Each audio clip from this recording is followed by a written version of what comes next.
예, 안녕하십니까. 최재익입니다. 예, 오늘은 그 어깨 질환의 컨트랙타일 스트럭처의 질환에 대해서 말씀드려 보도록 하겠습니다.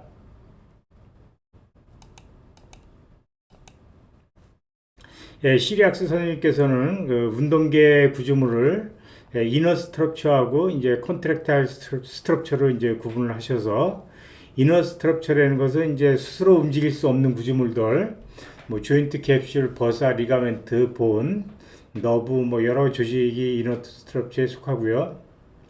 컨트랙타일 스트럭처라는 것은 근육하고 연결된 텐던, 또 텐던이 뼈에 붙는 테노페리오스탈 정션, 다음에 텐던이 붙어있는 본, 그러니까 텐션이 전달되는 구조물들을 컨트랙타일 스트럭처라고 말씀드릴 수 있겠습니다.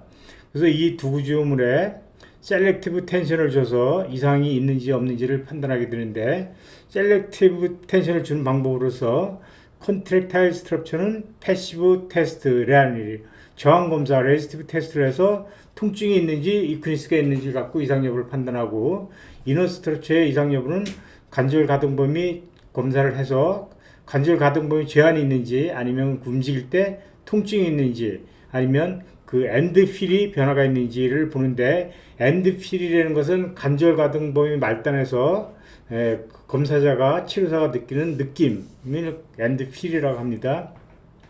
그래서 어떤 관절이든지 고유의 엔드필을 가지고 있는데, 어떤 관절이 처음에 가장 변할 때 가장 먼저 나타나는 이상 소견은 엔드필의 변화가 되겠습니다.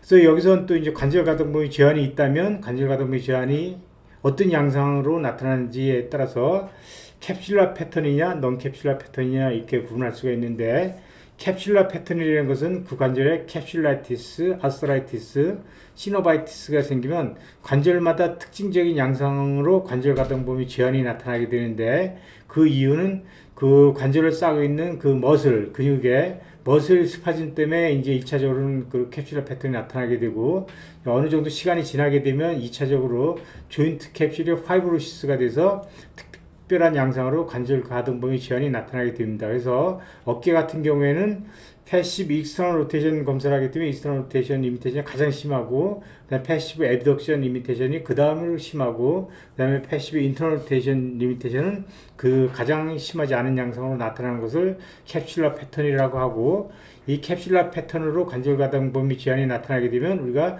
캡슐라이티스, 시노바이티스, 아스라이티스라고 판단을 할 수가 있겠습니다. 먼저 이제 어깨를 검사할 때 팔을 올려보세요라는 액티브 엘리베이션을 먼저 시작하는데, 팔을 쭉 올려보세요 해서 다 올릴 수가 있는지, 아니면 올리다가 중간에 올리지 못하는지, 아니면 중간에 올라가는 과정에서 통증이 나타났다가 다시 이제 올라가게 되는 페인풀 아크가 있는지를 나타나게 돼서, 만약에 액티브 엘리베이션에서 관절 가동이 제한이 있다면, 더 올리지 못한다면, 그 다음에 패시브 테스트에서 이 패시브 테스트에서도 관절 가동의 제한이 있다면, 그것은 관절에 어디전이 나타났다는 증거죠. 관절이 굳었다는 거니까. 그러면 그 관절이 굳은 양상, 제한이 어떤 양상으로 나타나냐를 봐서 캡슐라 패턴이냐 넌 캡슐라 패턴이냐를 봐서, 캡슐라 패턴이면 캡슐라이티스, 아스라이티스, 시노바이티스로 진단을 하면 되고, 만약에 넌 캡슐라 패턴이라면 제한되는 방향에 따라서 뭐 버사이티스가 될 수도 있고 뭐 어디전이 될 수도 있겠습니다. 근데 이제 액티브 엘리베이션 시 뭐 다 올라갈 수도 있고, 아니면 관절 가동이 제한이 있는데 패시브 검사를 했더니 ROM이 다 리미테이션이 없단 말이죠. 그럼 그 관절 자체는 어디 이전이 없는 거잖아요, 그렇죠? 굳어있는 게 아니니까 그때는 이제 저항 검사를 통해서 그 결과에 따라서 판단을 하면 된다는 거죠. 그래서 저항 검사를 해서 통증이 있으면 텐디나이티스, 통증이 있으면서 유크니스가 있으면 텐던의 파셜 테어, 그다음에 통증이 없이 유크니스만 있으면 텐던의 컴플리트 테어 또는 너브 리전, 이렇게 판단할 수가 있겠습니다.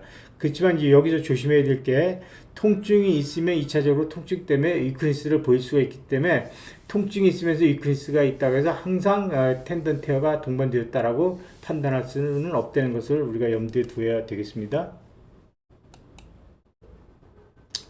만약에 이제 유크니스가 있으면 컴플리트 테어나 이제 너브 리전이라고 판단한다고 했는데, 그러면 너브 리전은 어떤 것이 있느냐?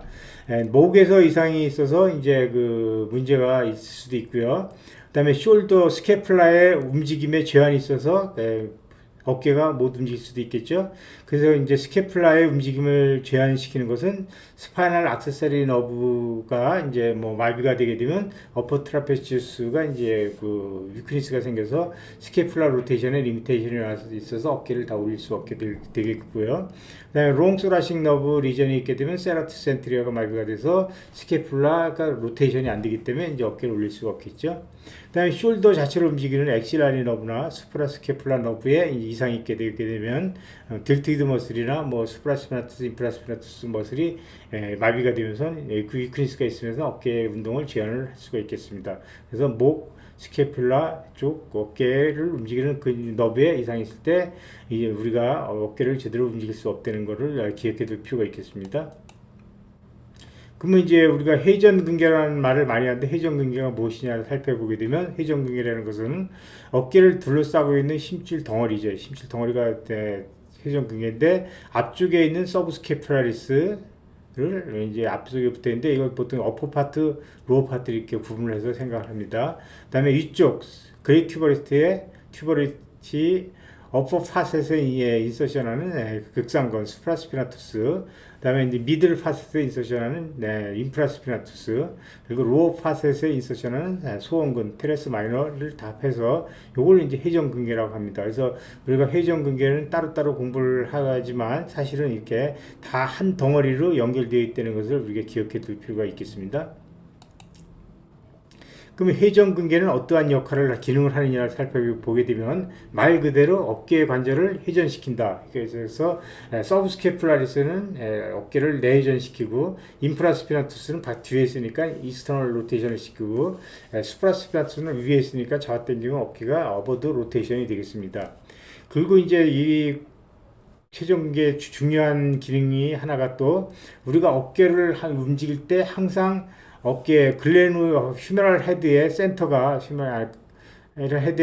항상 글레노이드에서 중심의 축에 맞게 이렇게 어깨 관절축을 유지하는 그런 역할을 한다는 거. 그래서 어깨 관절축을 유지해서 임핀지가 생기지 않게 하는 역할을 한다는 거가 이제 중요한 기능이 되겠고, 그다음에 충돌 예방이라는 중요한 기능을 하는데요. 회전근개의 힘의 방향이 벡터가 다 휴메랄 헤드를 아래쪽으로 당기는 방향으로 작용하고 있습니다. 그래서 회전근개가 작동을 하게 되면 다 아래쪽으로 이렇게 휴메랄 헤드를 당겨주기 때문에 어깨 올라갈 때 이걸 충돌을 하지 않게 해주는 중요한 역할을 하기 때문에 것을 꼭 기억해 주셔야 됩니다. 그래서 회전근개가 기능을 못하거나 약하거나 또는 파열이 있으면 충돌이 잘 일어나고, 충돌이 일어나면 또 회전근개가 더 파열이 되고, 그래서 그것이 비시우스 서클을 일으킬 수 있다는 것을 꼭 기억해 둘 필요가 있고요. 그 다음에 어깨 탈구 예방이라는 역할을 하는데 이게 무슨 소리냐면, 만약에 이제 뒤쪽에 있는 인프라스피나투스가 강력하게 수축을 해서 뒤쪽으로 잡아당기게 되면 어깨가 앞쪽으로 서브룩세션이 될 수 있다는 거죠. 될 수 있는데 그것을 방지하기 위해서 이제 뒤에 있는 인프라스피나투가 강력하게 작동을 하면 그 시그널이 서브스캐플라리스를 액티베이션 시키는 걸로 작용해서 서브스캐플라리스를 컨트랙션 시켜서 휴메럴 헤드가 앞쪽으로 서브룩션 되는 것을 예방해 주고요.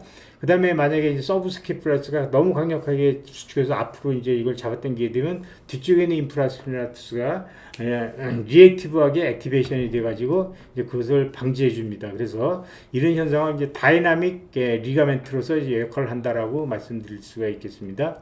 그 다음에 이제 어깨로 회전근개가 어깨 휴메랄 헤드를 다 싸고 있어서 관절 속의 관절 밖의 환경으로부터 차단시키는 역할을 한다. 그래서 관절 속에 있는 뭐 연골이나 뼈를 보호하는 그런 역할을 하는 중요한 역할을 하고 있습니다. 그래서 우리가 이런 역할을 한다는 거 꼭 기억해 둘 필요가 있고요. 그 다음에 회전근개가 이제 파열되기도 한다는 소리 많이 듣고 이제 우리가 확인을 하기도 하는데요. 그 회전근개 파열의 원인은 무엇이냐? 그것은 내재적 힘줄 자체의 요인과 외부적인 요인으로 이렇게 구분을 할 수가 있는데, 힘줄 자체의 요인으로서는 이제 코드만이 주장한 크리티컬 에어리어 임계 지점이라는 거죠. 크리티컬 에어리라는 개념이 있는데 이것은 뭐냐면 힘줄에서 혈액순환이 가장 잘 안 되는 부위가 가장 먼저 퇴행성 변화가 일어나고 파열이 일어나기 쉽고 파열이 일어나기 시작한다는 거죠.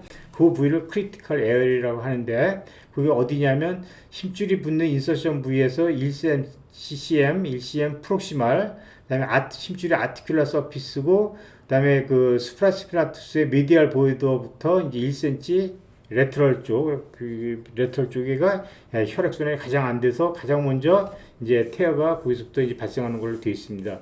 그리고 이제 나이가 들므로 해서 힘줄이 점점 퇴화가 되고 퇴행성 변화를 일으켜서 약화가 되는 거가 이제 내재적인 원인이 되고요. 그 다음에 이제 많이 사용함으로 해서 이제 조금씩 이제 뭐 망가지는 거. 그 다음에 선천적으로 이제 힘줄이 얼마나 이제 단단하게 이제 두꺼운 사람도 있고, 아주 선천적 단단한 사람도 있고, 그 선천적으로 타고난 그 유전적인 특성에 따라서 이제 그게 잘 끊어질 수 있는 사람이 있고 잘 안 끊어질 수 있는 사람이 있다는 거죠. 그런 선천적인 특성, 그런 게 이제 내재적인 요인이 되겠고, 외부적인 요인으로서는 가장 이제 일반적으로 받아들여지는 개념이 니어가 주창하는 임핀지먼트 신드롬, 충돌 현상이 이제 그것 때문에 이제 모든 것이 다 이제 심줄 파열이 진행된다라는 건데, 요새는 이제 이 개념이 이제 좀 완전히 이제 받아들여지는 개념은 아니고 많이 일부는 부정되는 그런 현상이 있습니다. 그래서 이제 임핀지먼트는 이제 크게 외부적인 임핀지먼트하고 인터널 임핀지먼트라고 이렇게 구분할 수가 있는데, 익스터널 임핀지먼트라는 것은 이제 휴메럴 헤드에 수프라스피나투스 로테이트 커프가 붙어 있으면 그 어깨가 올릴 때 에크리미언하고 휴메럴 헤드가 이제 부딪히면서 그 사이에 있는 텐던도 같이 부딪혀서 망가지는 것을, 그리고 부딪히는 현상을 익스터널 임핀지먼트라고 하고, 인터널 임핀지먼트라는 것은 힘줄의 심층이 라브럼에 부딪혀서 이제 손상을 받는 것을 인터널 임핀지먼트라고 하는데, 대개 이제 배드민턴이나 테니스를 하는 분들, 오버헤드 이제 스포츠 활동을 하는 분들에서 많이 발생할 수 있는 그런 특징이 있습니다. 그 다음에 이제 그 가장 큰 원인으로서 작용할 수 있는 게 트라우마, 외상, 짚고 넘어졌을 때, 뻗어서 짚고 넘어졌을 때, 그 다음에 이제 과도하게 반복적으로 사용하는 것도 이제 그 중요한 원인이 되고요. 그 다음에 스캐플라 디스키네시스라는 것은 견갑골 이상 운동증이라는 거죠. 이제 어깨를 우리가 정상적으로 올리려고 하면 뒤에서 나오겠지만, 스캐플라가 60도 이렇게 로테이션 되고, 포스트에 틸팅 되고, 이제 그런 게 있어야 되는데, 그런 거가 이제 발생하지 않고, 오히려 이제 뭐, 스캐플라 윙잉 현상이 일어난다든가, 아니면 로테이션이 제한된다든가, 포스트 틸팅이 안 일어난다, 또는 뭐 스캐플라가 이스터널 로테이션이 되야 되는데 그게 안 일어난다 하면, 결국 이제 로테이터 커프에 스트레스가 더 가중되면서 그 로테이터 커프가 퇴화가 일어날 수가 있겠습니다. 그 다음에 이제 어깨 관절에 미세하게, 마이크로하게 또는 마크로하게 인스테빌리티가 있을 때, 지금은 자꾸 이제 그 휴메럴 헤드가 앞쪽으로 이렇게 서브룩세션 된다든가, 아니면 위쪽으로 트랜슬레이션 된다든가 이렇게 하게 되면, 이제 위에 있는 구조물, 앞쪽에 있는 구조물들이 부딪히면서 태어가 발생할 수가 있겠습니다. 그래서 회전근개 파열 원인을 이제 이 구체적으로 다시 종합적으로 보게 되면, 심줄 내 혈액순환 장애가 일어났을 때 원인으로 발생할 수가 있고, 심줄의 노화, 과도한 사용, 그다음에 외상, 짚고 넘어지는 거, 그다음에 충돌 증후군, 이런 여러 가지 요인들이 이제 복합적으로 작용해서 이제 그 회전근개가 퇴화가 일어난다라고 말씀드릴 수가 있겠습니다. 그래서 통계적으로 60대가 되게 되면 뭐 증상이 있든 없든 가서 초음파 검사나 MRI 검사를 해보게 되면 대개 한 15 내지 20%는 회전근개 파열이 관찰되는 것으로 되어 있습니다. 충돌 증후군의 원인은 이제 구조적 스트럭처라는 그런 요인과 이제 운동 역동학적인 요인으로 이렇게 구분할 수가 있는데, 구조적인 요인에 의한 충돌 증후군은 현재에서는 이제 많이 이제 거의 부정되는 그런 상황이 되어 있고요. 그래서 그 전에 이제 이것 때문에 이제 그 견봉 성형술을 많이 했는데 견봉 성형술을 한 그룹하고 안 한 그룹하고 비교해 보면 뭐 장기적인 그 경과에 별 차이가 없더라고 해서 요즘에 이제 견봉 성형술만을 이제 하는 것은 이제 많이 기피되는 그런 수술이 되어 있습니다. 그래서 그 전에 이제 그 아크로면의 모양, 그 모양에 따라서 아크로면이 플랫하냐, 아니면 커브드 되어 있냐, 아니면 후크드 되어 있느냐에 따라서 이것이 이제 중요한 요인이라고 생각했는데 이것은 이제 최근의 논문에서는 이제 그 별 큰 의미가 없는 걸로 되어 있고요. 그다음에 숄더에 이제 크리티컬 숄더 앵글이라고 그래서 여기 좀 가려졌는데 크리티컬 숄더 앵글이라서 저 휴메럴 헤드를 견봉이 얼마나 덮고 있느냐에 따라서 많이 덮고 있으면 이게 이제 임핀지가 많이 들 수 있다는 거죠. 그래서 글레노이드를 연결한 선하고 에크리면 팁을 연결한 선을 이루는 각도를 재가지고 그것이 36도 이상이게 되면 의미 있게 회전근개 파열이 많이 드는 걸 발생하는 걸로 되어 있습니다. 그다음에 견봉 아래에 이제 골극이 있을 때 견봉 아래 골격이 에크리면 아래 골격이 있을 때 아니면 견봉쇄골 관절염에 있어서 이게 골격이 많이 생기면 이게 그것 때문에 이제 임핀지가 될 수가 있고요. 그 다음에 오구돌기 견봉인데 그 크라코 에크리멜 리가멘트 요거 에크리멜 리가멘트 카시피엔에 있으면 이게 뾰족하게 보이는 게 카시피에이션인데 여기 인대가 있는데 인대 속에 이제 카시피에이션이 돼서 이렇게 뾰족하게 보이는 거고 사실은 요 뾰족한 게 뭐 찔르고 그런 건 아니고 겉에는 인대로 이렇게 쌓여 있는 겁니다. 그렇지만 이제 이렇게 카시피에이션이 있다는 것은 어깨 관절의 인스테빌리티가 상당히 심화되는 거거든요. 그래서 코라코에크멜 리가멘트를 자꾸 휴메럴 헤드가 이렇게 치니까 부딪히니까 그 자꾸 거기 스트레스가 받고 그래서 그 결과로 카시피에이션이 생기게 되는 겁니다. 또 이제 이런 구조적인 요인도 있고요. 그다음에 운동학적인 면에서 회전근개가 파열되거나 아니면 기능이 부전하게 되면 그래서 회전근개가 약하게 되면 이 어깨를 올릴 때 휴메러스를 회전근개가 아래쪽으로 좀 당겨줘야 되는데 당겨주지 못하니까 이게 자꾸 부딪혀서 임핀지가 일어나고 또 회전근개가 파열되는 그런 악순환이 발생하게 되고요. 그다음에 어깨가 이제 불안정해서 특히 이제 앞쪽으로 엔트리어 인스테빌리티가 이제 많이 발생하게 되는데 어깨가 팔을 올릴 때 앞쪽으로 이제 트랜슬레이션이 되게 되면 앞쪽에 있는 구조물들이 뭐 코라코이드 프로세서나 그런 데 부딪히면서 해서 이제 임핀지 때문에 텐던에 파열이 될 수가 있겠고요. 그다음에 뒤쪽에 이제 관절낭이 구축이 되어 있는 경우에 이제 어깨가 우리가 이렇게 올라가게 되면 올릴 때 일단 어깨가 올라가려면 휴메럴 헤드가 약간 뒤쪽으로 약간 미세하게 트랜슬레이션 되면서 그 다음에 이제 올라가게 되는데 이 어깨 뒤쪽에 있는 관절랑이 타이트하게 되면 뒤쪽으로 트랜슬레이션이 안 되기 때문에 휴메럴 헤드가 앞쪽으로 트랜슬레이션이 되게 됩니다. 다쪽에서 앞쪽으로 트랜슬레이션이 되게 되면 올라갈 때 앞쪽에 견봉이나 코라코이드 프로세스의 임신지가 이제 잘 일어날 수가 있는 거죠. 그 다음에 거드가 있을 때 거드라는 것은 글레노이드 인터널 로테이션 데피시트라 해서 인터널 로테이션 숄더 인터널 로테이션에 데피시트가 있는 거죠. 감소가 있는 거 제한이 있는 거가 돼서 이제 인터널 로테이션 제한이 있으면 이제 뒤쪽으로 트랜슬레이션이 안 되고 그래서 이제 그 임핀지가 많이 되는 거고 그다음에 스케퓰라 디스키네시스 이상 운동증이 있으면 여기에서 보는 것 같이 뭐 윙잉 스케퓰라가 있거나 아니면 뭐 로테이션이 있다. 예? 스케퓰라가 60도 로테이션이 돼야 되는데 60도 로테이션이 되는데 로테이션이 안 되거나 그다음에 올릴 때 스케퓰라가 이렇게 포스테리 틸팅이 돼야 되는데 포스트에 틸팅이 안 되거나 또는 스케퓰라가 어깨를 올릴 때 이스터널 로테이션이 한 15도 정도 돼야 되는데 이스터널 로테이션이 안 되거나 하면 이제 그 로테이터 커프에 이제 그 스트레스가 많이 가고 임핀지가 이제 많이 발생할 수가 있어서 그래서 이제 우리가 충돌 증후군이 로테이터 커프의 아주 중요한 원인이라고 저는 생각을 하는데 그때 충돌 증후군의 원인은 이런 구조적인 것보다 역동적인 다이내믹한 임핀지먼트가 이제 중요한 역할을 한다라고 생각을 하고 있습니다. 여기에서 보면 이 사진이 좀 가렸는데, 우리가 이제 어깨를 180도 올리라고 하면 글레노 휴머럴 조인트에다 110도의 운동이 일어나고 60도 나머지 60도는 스키플라가 스케플라가 이제 이렇게 60도를 회전하면서 120 플러스 60은 180에서 180도 올라가는 거고요.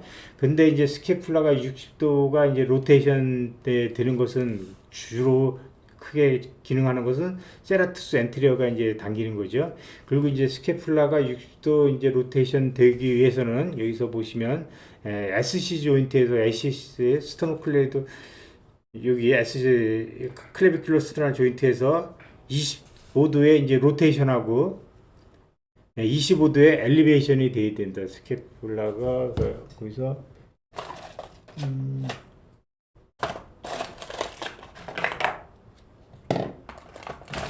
구조물이 없네. 네. 여기 스케플라가 25도 엘리베이션 되고 그다음에 25도 포스트의 로테이션이 같이 일어나야 되고 그다음에 그 AC 조인트에서도 스케플라하고 에크리먼 사이에서 여기서도 35도의 엘리베이션이 같이 발생을 해야 됩니다. 발생해야 되고 그 다음에 이제 그 스케플라가 60도 로테이션 되는 것뿐만 아니라 15도 포스트 틸팅 하고 15도 이스터널 로테이션이 같이 일어나야 되고요. 그 다음에 팔을 올릴 때 슈메르스도 40도 정도 이스터널 로테이션이 일어나야 됩니다. 이렇게 올릴 때 이렇게 올리게 되죠. 이렇게 올리진 않잖아요, 그죠? 이렇게 올리잖아요, 그죠? 그래서 슈메르스도 40도 로테이션이 돼야 되는데 어떤 요인에 의해서든지 이 스케이플라 로테이션과 이스터널 로테이션, 오브 더 로테이션과 이스터널 로테이션, 그다음 포스트 틸팅, 그다음에 그 클레비클의 엘리베이션, 그다음 15도 리트랙션이 같이 일어나는데 이것이 이제 안 되게 되면 제한을 하게 되면 그 모든 스트레스가 이제 로테이트 커프에 가면서 로테이트 커프가 태어가 일어날 수가 있겠습니다. 그래서 이 논문에서는 이제 우리가 이제 그런 환자들 문제가 있는 환자들을 어떻게 재활을 시킨 것인가를 시사하는 아주 중요한 논문인 보고가 되겠는데 만약에 세라투스 엔테어가 이제 액티베이션이 안 되고 이크리스가 있기 때문에 스케플라 오버드 로테이션 60도가 안 되는 거죠. 그러니까 그거 제한이 되기 때문에 이제 그거 안 되고 그다음에 스케플라의 포스트 틸팅도 안 된다. 그래서 이제 그 문제가 되기 때문에 이제 그것을 우리가 세라투스 엔테어를 무조건 이제 액티베이션 시켜서 강화시켜주는 운동이 필요한 거고요. 약화된 사람은. 그다음에 어퍼 트라페치스가 이제 너무 과도하게 이제 경직되어 있거나 추측되게 되면 그 클레비클을 과도하게 위쪽으로 엘리베이션 시켜서 그 위쪽으로 당기기 때문에 60도 오버드 로테이션 때문에 포스트에 15도 포스트 틸팅 해야 되는데 포스트에 틸팅이 안 됩니다. 그래서 어퍼 트라페지스는 항상 그 너무 스파즘이 심해서 이제 문제가 되니까 이것을 항상 약화시켜 줘야 되는 그런 근육이 되는 거고요. 그다음에 펙토랄리스 마이너가 타이트하게 되면 여기 펙마이너가 이제 그 코라코이드 프로세스 오리진에서 체스트 월에 붙으니까 스케플라가 과도하게 이제 원래 익스터널 로테이션이 있는데 인터널 로테이션 되고 엔테리 틸트가 되어 있습니다. 엔테리 틸트가 있어서 결국은 스케플라가 포스트 틸트도 안 되고 그다음에 스케플라가 이스터널 로테이션 되어야 되는데 이스터널 로테이션을 이제 제한하기 때문에 이제 그 로테이터 커프에 부담을 주고 그래서 펙토랄리스 마이너도 항상 이게 타이트하고 강력하게 약간 너무 스파즘이 심해서 문제가 되니까 펙토랄리스 마이너는 항상 거의 다 대부분에 있어서 이완시켜줘야 되는 그런 근육이 되겠습니다. 그다음에 포스트리어 캡슐 타이트니스가 있게 되면 아까 말씀드렸죠. 그 타이트니스 있게 되면 스케플라가 이제 엔테리어 틸트가 되고 이제 휴메르스하고 스케플라의 글레노이드하고 이제 그 연결이 캡슐 타이트가 되는데 스케플라 타이트가 있는 것은 결국은 글레노이드를 잡아당겨서 앞쪽으로 엔테리어 틸트 시킨다는 거죠. 그 다음에 이제 팔을 올릴 때 휴메르스가 포스트리어 트랜슬레이션이 안 되기 때문에 엔테리어 트랜슬레이션 시켜서 이제 문제를 일으키게 됩니다. 그다음 로테이트 커프 유크니스가 있게 되면 로테이트 커프가 휴메르스를 아래쪽으로 당기는 역할을 하는데 그걸 못하니까 이제 자꾸 임핀지가 되기 때문에 로테이트 커프는 항상 우리가 강화시켜 줘야 되는 너무 강해서 문제가 되는 경우는 없으니까 강화시켜 줘야 되는 그런 머슬이 되겠습니다. 펙토랄리스 메이저가 타이트하게 되면 펙토랄리스 메이저는 강력한 인터널 로테이터잖아요, 그렇죠? 인터널 로테이터 때문에 되고 펙토랄리스가 이제 클리비컬에 이제 붙어 또 오리진하기 때문에 이것이 클레비클을 아래쪽으로 당긴단 말이죠. 클레비클을 아래쪽으로 당겨서 왜 올리려고 그러면 클레비클이 이게 25도 위쪽으로 이제 어버드 이제 이동을 하고 그다음에 포스테리어 로테이션이 돼야 되는데 그걸 못하게 하고 그 다음에 우리가 어깨를 팔을 올리면 휴메러스가 40도 이스턴 로테이션 돼야 되는데 그 40도 로테이션을 못하게 합니다. 그래서 못해서 자꾸 임핀지를 일어나게 해서 팩토랄리스 메이저도 항상 이제 이완시켜 줘야 되는 근육이 되겠습니다. 그다음에 소라시 카이포시스 구부정하게 되면 스케플라가 소라시 월에 붙어 있는데 스케플라가 바깥쪽 어버드 쪽으로 이렇게 이동을 하게 됩니다. 그쪽에 위치하게 돼서 결국은 스케플라의 익스터널 로테이션과 포스테리어 틸팅을 저해하기 때문에 로테이터 커프에 이제 부담을 주게 되는 거죠. 그래서 여기서 이렇게 쭉 보면 세라투스 엔테리어 그 다음에 로테이트 커프는 항상 이제 강화시켜주는 방향으로 운동을 시켜주는 것이 대부분 맞고, 그 다음에 이제 어퍼 트라페치우스, 팩토라스 마이너, 팩토라스 메이저는 항상 이완시켜주는 방향으로 하는 것이 이제 대강 그쪽으로 운동시켜주는 것이 맞는 방향이 되겠습니다. 그 다음에 미들 어퍼 로 트라페치우스는 이제 스케플라 스테빌리제이션을 하는 역할을 하기 때문에 그것도 이제 강화시켜주는 방향으로 우리가 재활 치료를 시행할 수가 있겠습니다. 그래서 이것이 우리가 어깨를 재활시킬 때 어떤 방향으로 이제 운동을 해야 되는지 많은 시사점을 준다고 볼 수가 있겠습니다. 그리고 이제 요런 회전근개 관계에 대해서 이제 더 공부를 하시고 싶으면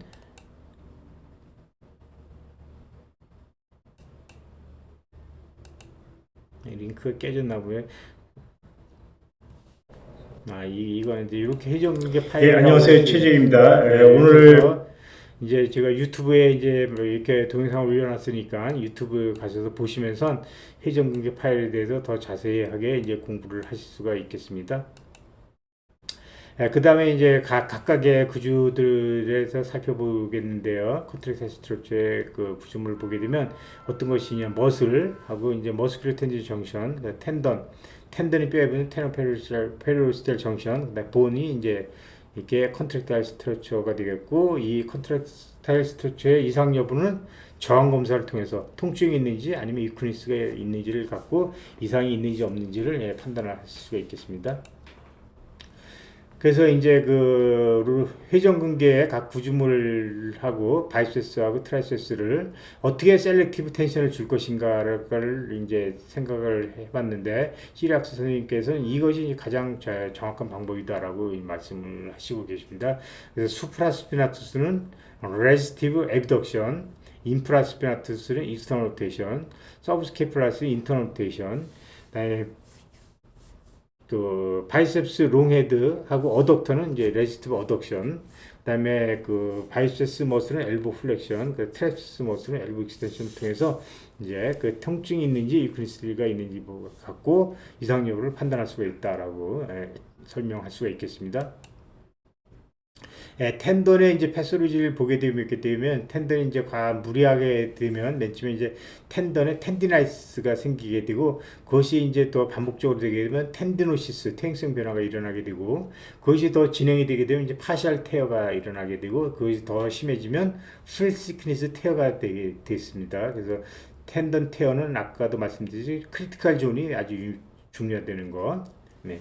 그래서 여기서 또 보게 되면 이제 수프라스마트 테어가 된 모양인데, 여기에 테어가 시작되고 있죠. 그래서 인서션 하는 데서 한 1cm 프록시말이고, 아티큘라 서피스, 그리고 이제 수프라스마트 메디알 포션에서 약간 레터럴, 1cm 레터럴 부위가 혈액순환이 가장 안 되는 부위로 되어 있어서 거기에서부터 이제 시작이 되고 있습니다. 그래서 요것도 이제 또 보신 게 보게 되면 여기 인서션 하는 부위가 이제 풋프린트라고 하고, 그다음에 이렇게 쭉 힘줄 아래쪽에 이제 전체적으로 로테이터 커브를 연결해주는 케이블 같은 게 있습니다.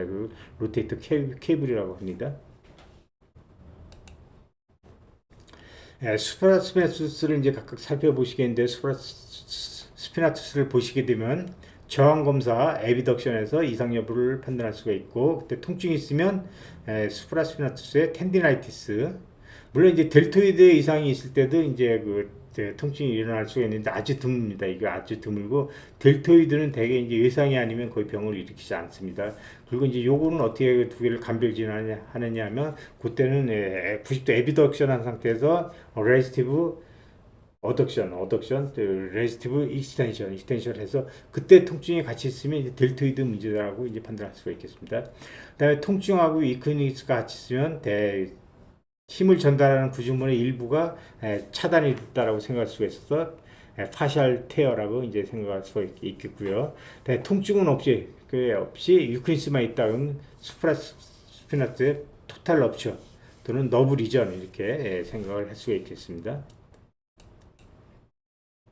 그럼 이제 그 스프라스피나투스의 텐던의 문제라고 볼 때, 그러면 텐던의 어느 부위가 이상이 있느냐를 또 감별 진단할 수가 있는데, 이제 텐던의 이제 그 표층이 이제 많이 손상을 받을 수가 있는데, 그 손상을 받게 되면 어깨를 이렇게 올리게 되면 힘줄이 이제 그립 휴머럴 헤드고 스프라스피나투스가 있고 에크리면인데 어깨를 올리면 이렇게 손상된 부위가 이게 견봉에 이렇게 자극을 받는단 말이죠. 그래서 그걸 이제 페인풀 아크라고 합니다. 페인풀 아크라고 하는 것은 어깨를 올릴 때 한 80도나 한 120도 사이에서 어깨를 올리면 아파요.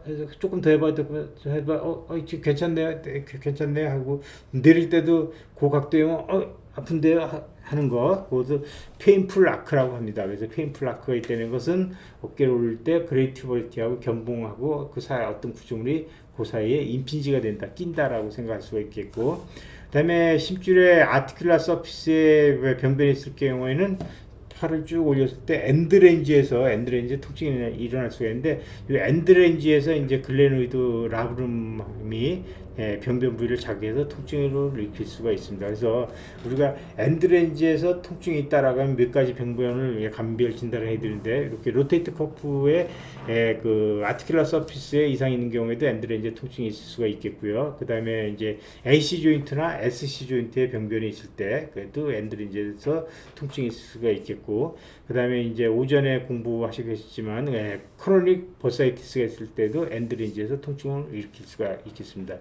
그 통증이 이제 전체적으로 다 인볼브가 되면 이렇게 되면 페인풀 아크도 있고 엔드레인지에서도 통증을 일으킬 수가 있고요. 그리고 이제 병변이 힘줄 붙는 부위가 아니고 머슬이나 머스큘러 텐디너스 정션이니까 여기에서는 임핀지가 일어날 수가 없으니까 거기 그럴 때는 페인풀 아크도 안 일어나고 엔드레인지에서 통증도 없다 그럴 경우에는 우리가 머슬이나 머스큘러 텐디너스 정션에서 병변이 아닌가라고 이제 판단할 수가 있겠습니다. 팔페이션 하는 방법 간단하게 다시 살펴보시겠습니다. 수프라스피나스 포사에서 이렇게 오리진에서 쭉에서 그레이티버리티의 어퍼 파셋에 인서션합니다. 미들 파셋에 인프라스피나스가 이제 인서션하는데 여기에서 일부가 겹친다는 걸 꼭 기억을 해주셔야 됩니다. 일부가 겹친다는 사실. 그래서 대개 수프라스피나투스가 가고 인프라스피나투스가 옆에서 이렇게 와서 대개 이제 수프라스피나투스가 인프라스피나투스 일부를 덮는 방향으로 이제 겹치게 된다. 초음파 갖고 이제 구분이 됩니다. 그렇게 기억을 하셔야 되고, 그다음에 우리가 어깨를 인터널 로테이션 어덕션 한 상태가 되게 되면 그레이티버리티가 어깨 앞에 이렇게 오게 됩니다. 어깨 앞에 와서 어깨 위쪽에 스프라스피나스가 이렇게 인서션하게 되고, 그레이티버리티의 위측으로는 이제 인프라스피나스 테레스 마이너가 이제 인서션을 하게 됩니다. 그리고 이제 그 인터널 로테이션 하게 되면 레서 튜버리티는 대개 이제 그 코라코이드 속으로 들어가서 우리가 밖에서 팔페이션이 안 되는 게 되어 있고요. 이 그림은 조금 잘못됐다고 볼 수가 있습니다. 있고, 그리고 우리가 이제 요게 이제 바이셉스 롱헤드인데 우리가 인터널 로테이션이 충분히 다 됐다고 하면 대개는 이때도 바이셉스 텐던도 코라코이드 프로세스 속으로 이렇게 들어가기 때문에 앞에서 이렇게 만져지거나 초음파로 관찰이 안 되는 것이 정상입니다. 그래서 이제 인터널 로테이션을 충분히 했는데도 이제 바이셉스 텐던이 많이 보인다고 하면 그건 아마 인터널 로테이션에 리미테이션이 있는 걸로 판단을 할 수가 있겠습니다. 그래서 이제 이 텐던을 어떻게 팔페이션을 하냐면 이렇게 스캐플라를 아래쪽 아래로 부들을 팔페이션해서 이렇게 가다 보면 이제 소프트하게 만져지 여기서 이제 본이나 뭐 저기 텐던이 없기 때문에 이제 소프트하게 만져지다가 뒤쪽 쭉 가면 여기 오목하게 쏙 들어가는 부위가 있습니다. 오목하게 들어가는 부위가 있으면 그 부위가 여기 AC 조인트의 엔트리어 엔드가 되겠습니다. 그 다음부터 이제 견봉이 이제 이루어지는데 그 AC 조인트 쏙 들어가는 경계 부위에서 조금 바깥으로 이렇게 가면 소프트하게 만져지다가 좀 타드하게 딱딱하게 만져지는 게 있는데 그것이 이제 수프라스피나투스다라고 생각을 하시면 됩니다. 대개 폭은 1.5 내지 2cm 정도가 되겠습니다. 그 다음에 이제 뒤쪽에서 만져지는 방법도 있는데 뒤쪽에서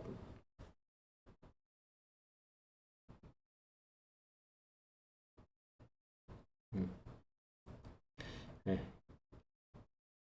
뒤쪽에서 만져오는 방법은 스파인 오브 스케플라의 로어부더를 따라서 이렇게 쭉 만져서 이렇게 밖으로 나오게 되면 이제 그 근육이 만져지기 때문에 소프트하게 만져지죠. 그다음에 이제 포스테리어 앵글이 이제 90도로 꺾이는 것이 팔페이션 되면 그 따라서 앞쪽으로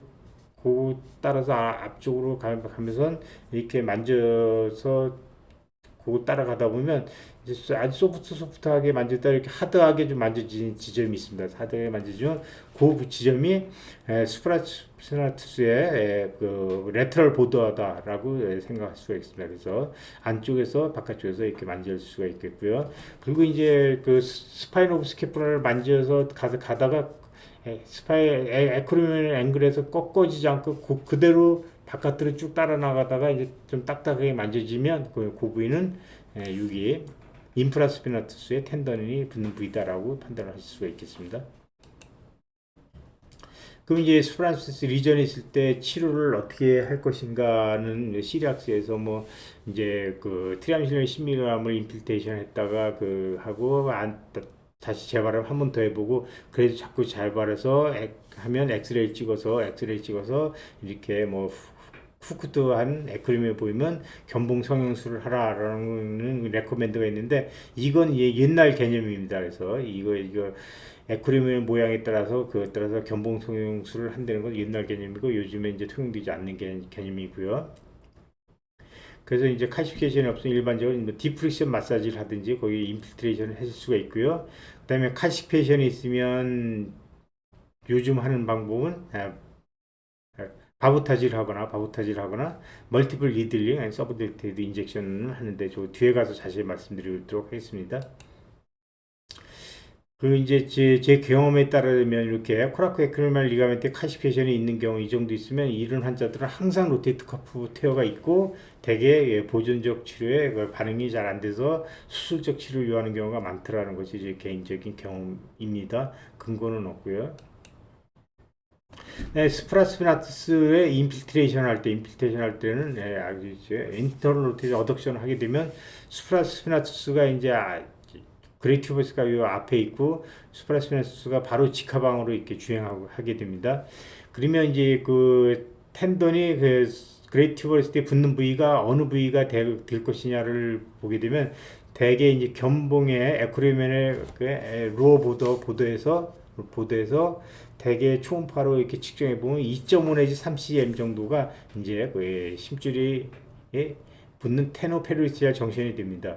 그러니까 이제 우리가 이렇게 만졌을 때 상당히 딱딱해서 이제 본이라고 생각되는 부위가 거기가 대부분 이제 그 텐던이 뼈에 붙는 테노페르시아 정션이 됩니다. 그래서 그 부위에 이제 우리가 하시는 게 플로세라피를 하거나 아니면 PRP 인필트레이션 하거나 아니면 PDRN 인필트레이션 할 수도 있고요. 그다음에 최근에 이제 저희가 좀 해봤는데 콜라겐 인필트레이션 하는 게 상당히 효과가 좋은 것 같습니다. 그래서 그런 걸 인필트레이션을 할 수가 있다. 그다음에 딥 프릭션 마사지를 하는 것도 상당히 효과가 있는데 이건 좀 뭐 시간도 많이 걸리고 해서 또 뭐 물리치료사들도 힘들다고 안 하려고 하는 그런 치료 방법이 있는데 뭐 효과는 좋은 걸로 되어 있습니다. 그래서 하는 방법은 인터넷에서 찾아보시거나 아니면 저희가 이제 그 도수 워크숍은 따로 스케줄 잡아서 하고 있으니까 관심 있는 분들은 그거 신청하셔서 들으시면 되겠습니다. 만약에 머스큘러 텐디너스 정션에서 이제 그 문제가 있을 때는 디프렉션 마사지를 하는데, 인서션 하는 부위는 이런 식으로 손가락을 레인포스에서 이렇게 잡아당기는 방향을 하는데, 저기에서는 손가락을 해서 이렇게 후비듯이 디프렉션 마사지를 해주고 있습니다. 이 링크가 보실 수가 있을 텐데,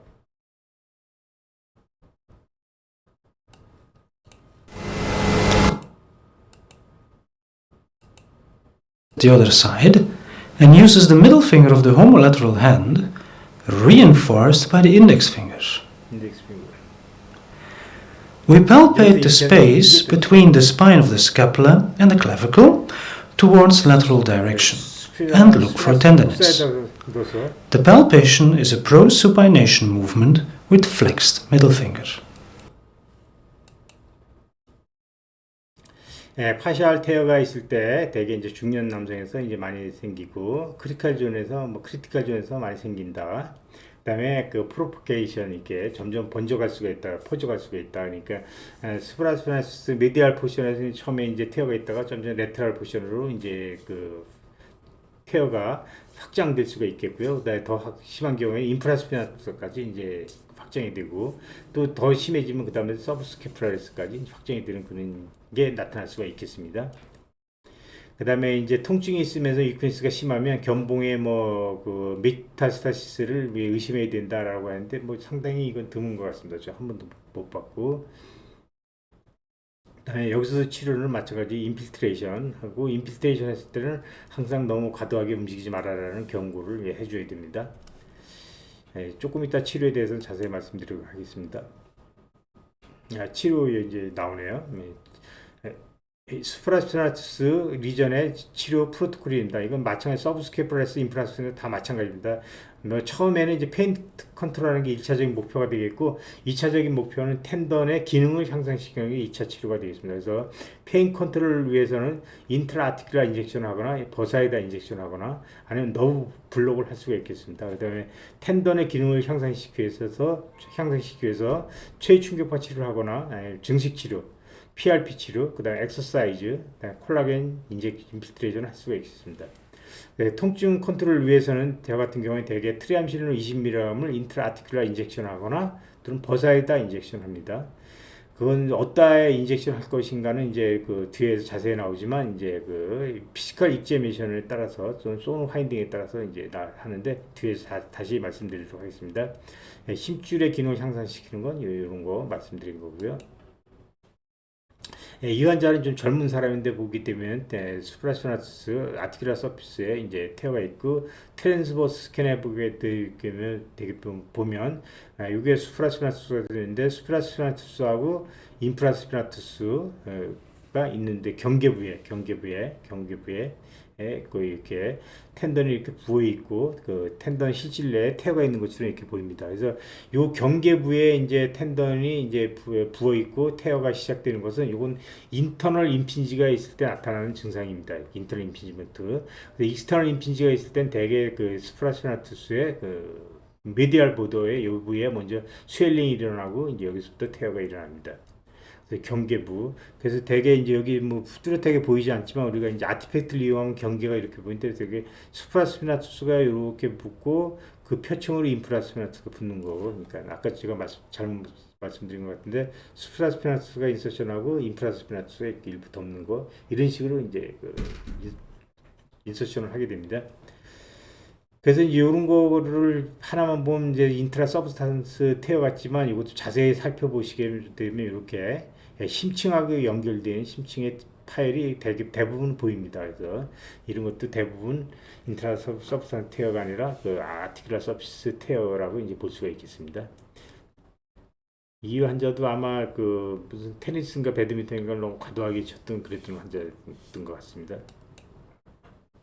프리시클리스 테어가 나타날 수가 있는데, 그건 이제 핑 텐던 페일리어라고 해서 반복적으로 자꾸 부딪힘에 따라서 심줄이 닳아가지고 결국은 심줄의 기능이 거의 없어지다가 그래서 웬만큼 끊어져도 다 어깨는 다 올립니다. 그래서 어느 날 탁 치고 넘어지고 그때 투둑 다 끊어지면서 그 다음에 어깨가 이제 못으로 안 올라가게 됩니다. 그래서 심하게 되면 이제 어깨를 매시브 테어가 되면 어깨를 못 올리게 되는 거지. 풀 시크니스 테어가 됐다고 해서 어깨를 못 올리는 게 아니고 그것이 이제 매시브 테어가 발생하면 어깨를 못 올리게 됩니다. 그래서 어깨를 못 올릴 때 그러면 이제 수프라스피나투스가 테어가 돼서 어깨를 못 올릴 수가 있겠고 아니면 뭐 델토이드 머슬이 기능을 잃어서 그래서 마비가 돼서 어깨를 못 올릴 수가 있는데 그것을 간별히 진단하는 것이 요겁니다. 수프라스피나투스는 어깨를 올릴 때 처음 한 20-30도 올릴 때 어깨를 2-3도 올려서 스피나투스가 올려서 각을 만들어주면 그 다음에 델토이드가 이제 잡아당겨서 올리는 거거든요. 그래서 이제 처음에 이니셜 20-30도를 못해서 이제 어깨가 안 올라가는 거기 때문에 수프라스피나 테어가 돼서 못 움직이는 경우에는 어깨를 들어놓고 올려보세요 아니면 유지해보세요 하면 유지도 되고 올릴 수도 있습니다. 그렇지만 처음부터 올려보세요 하면 처음에는 못 들리고 이렇게 되는 거죠. 이렇게 되는 거고.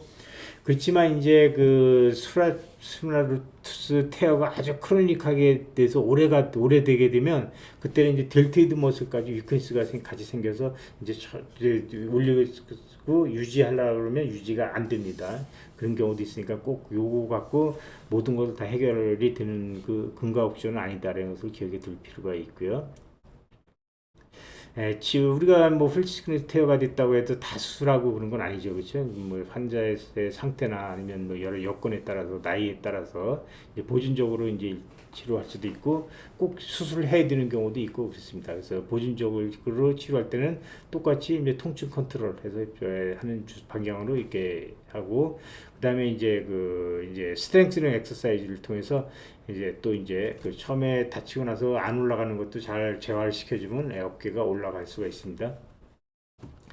그렇지만 이제 꼭 수술을 해야 되는 경우가 있는데 젊은 사람이 트라우마로 이제 에큐트 테어가 있을 때는 대개 4주 이내로 수술하는 것이 장기적인 경과가 좋은 걸로 되어 있기 때문에 빨리 수술해 주는 것이 바람직한 걸로 되어 있습니다. 그다음에 65세 이하에서 통증이 조절되지 않는 심한 통증이 계속 있다고 하면 그때도 수술을 해준 것이 바람직하다고 생각을 합니다. 요거 이제 풀시그니스 테어가 되는데 풀시그니스는 말 그대로 전층을 인볼브해서 테어가 됐다는 겁니다. 그렇지만 테어가 크기를 얘기하는 건 아니죠. 그러니까 여기서 매시브 테어하고는 그 구분을 해 있어서 생각을 해야 됩니다. 트랜스버스 스캔에서도 보게 되면 요만큼 한 1cm 정도 이제 그 전층을 인볼브해서 이제 테어가 일어난 것을 볼 수가 있겠고 결국 이제 풀시그니스 테어가 있다는 것은 어깨에 그 카틸라지, 아티큘라 카틸라지가 외부하고 노출이 됐다. 그러니까 조인트 스페이스가 이제 서브 델토이드 버살 스페이스하고 교통이 된다는 것은 그런 의미가 되겠습니다. 이 환자에서 보게 되면 수프라스피나투스가 다 테어가 돼서 머슬 투 본, 그 델토이드 머슬이 바로 이제 본하고 접해 있고요. 트랜스버스 스캔에서도 마찬가지로 머슬 투 본은 보이는데 다행스럽게도 서브스케플라리스에서는 서브스케플라리스가 아니고 인프라스피나투스 같죠? 서브스케플라리스가 맞나? 서브스케플라리스는 일부 이제 남아있는 인프라스피나투스 다 테어가 되는데 그런 모습을 보여주고 있고 이제 시간이 지나면 요거까지 맞아 테어가 됩니다. 저 같은 경우에 이제 어깨 질환을 이제 세 개의 카테고리로 나눠서 생각을 합니다. 임핀지먼트가 이제 발생하는 그룹하고, 그다음에 어깨 스티프니스, 관절가동 제한을 발생시킨 그룹, 또는 이제 칼시피케이션 때문에 문제가 되는 그룹으로 나눠서 칼시피케이션 때문에 문제가 되는 경우에는 뭐 라부타지나 아니면 그 멀티플 리들링 그다음에 서브델트 버사 인젝션을 통해서 해결을 하고요. 스티브 관절가동범위 제한이 있는 경우는 항상 그 관절가동범위 제한이 우선적인 치료에 타깃이 됩니다. 어떤 원인이든지.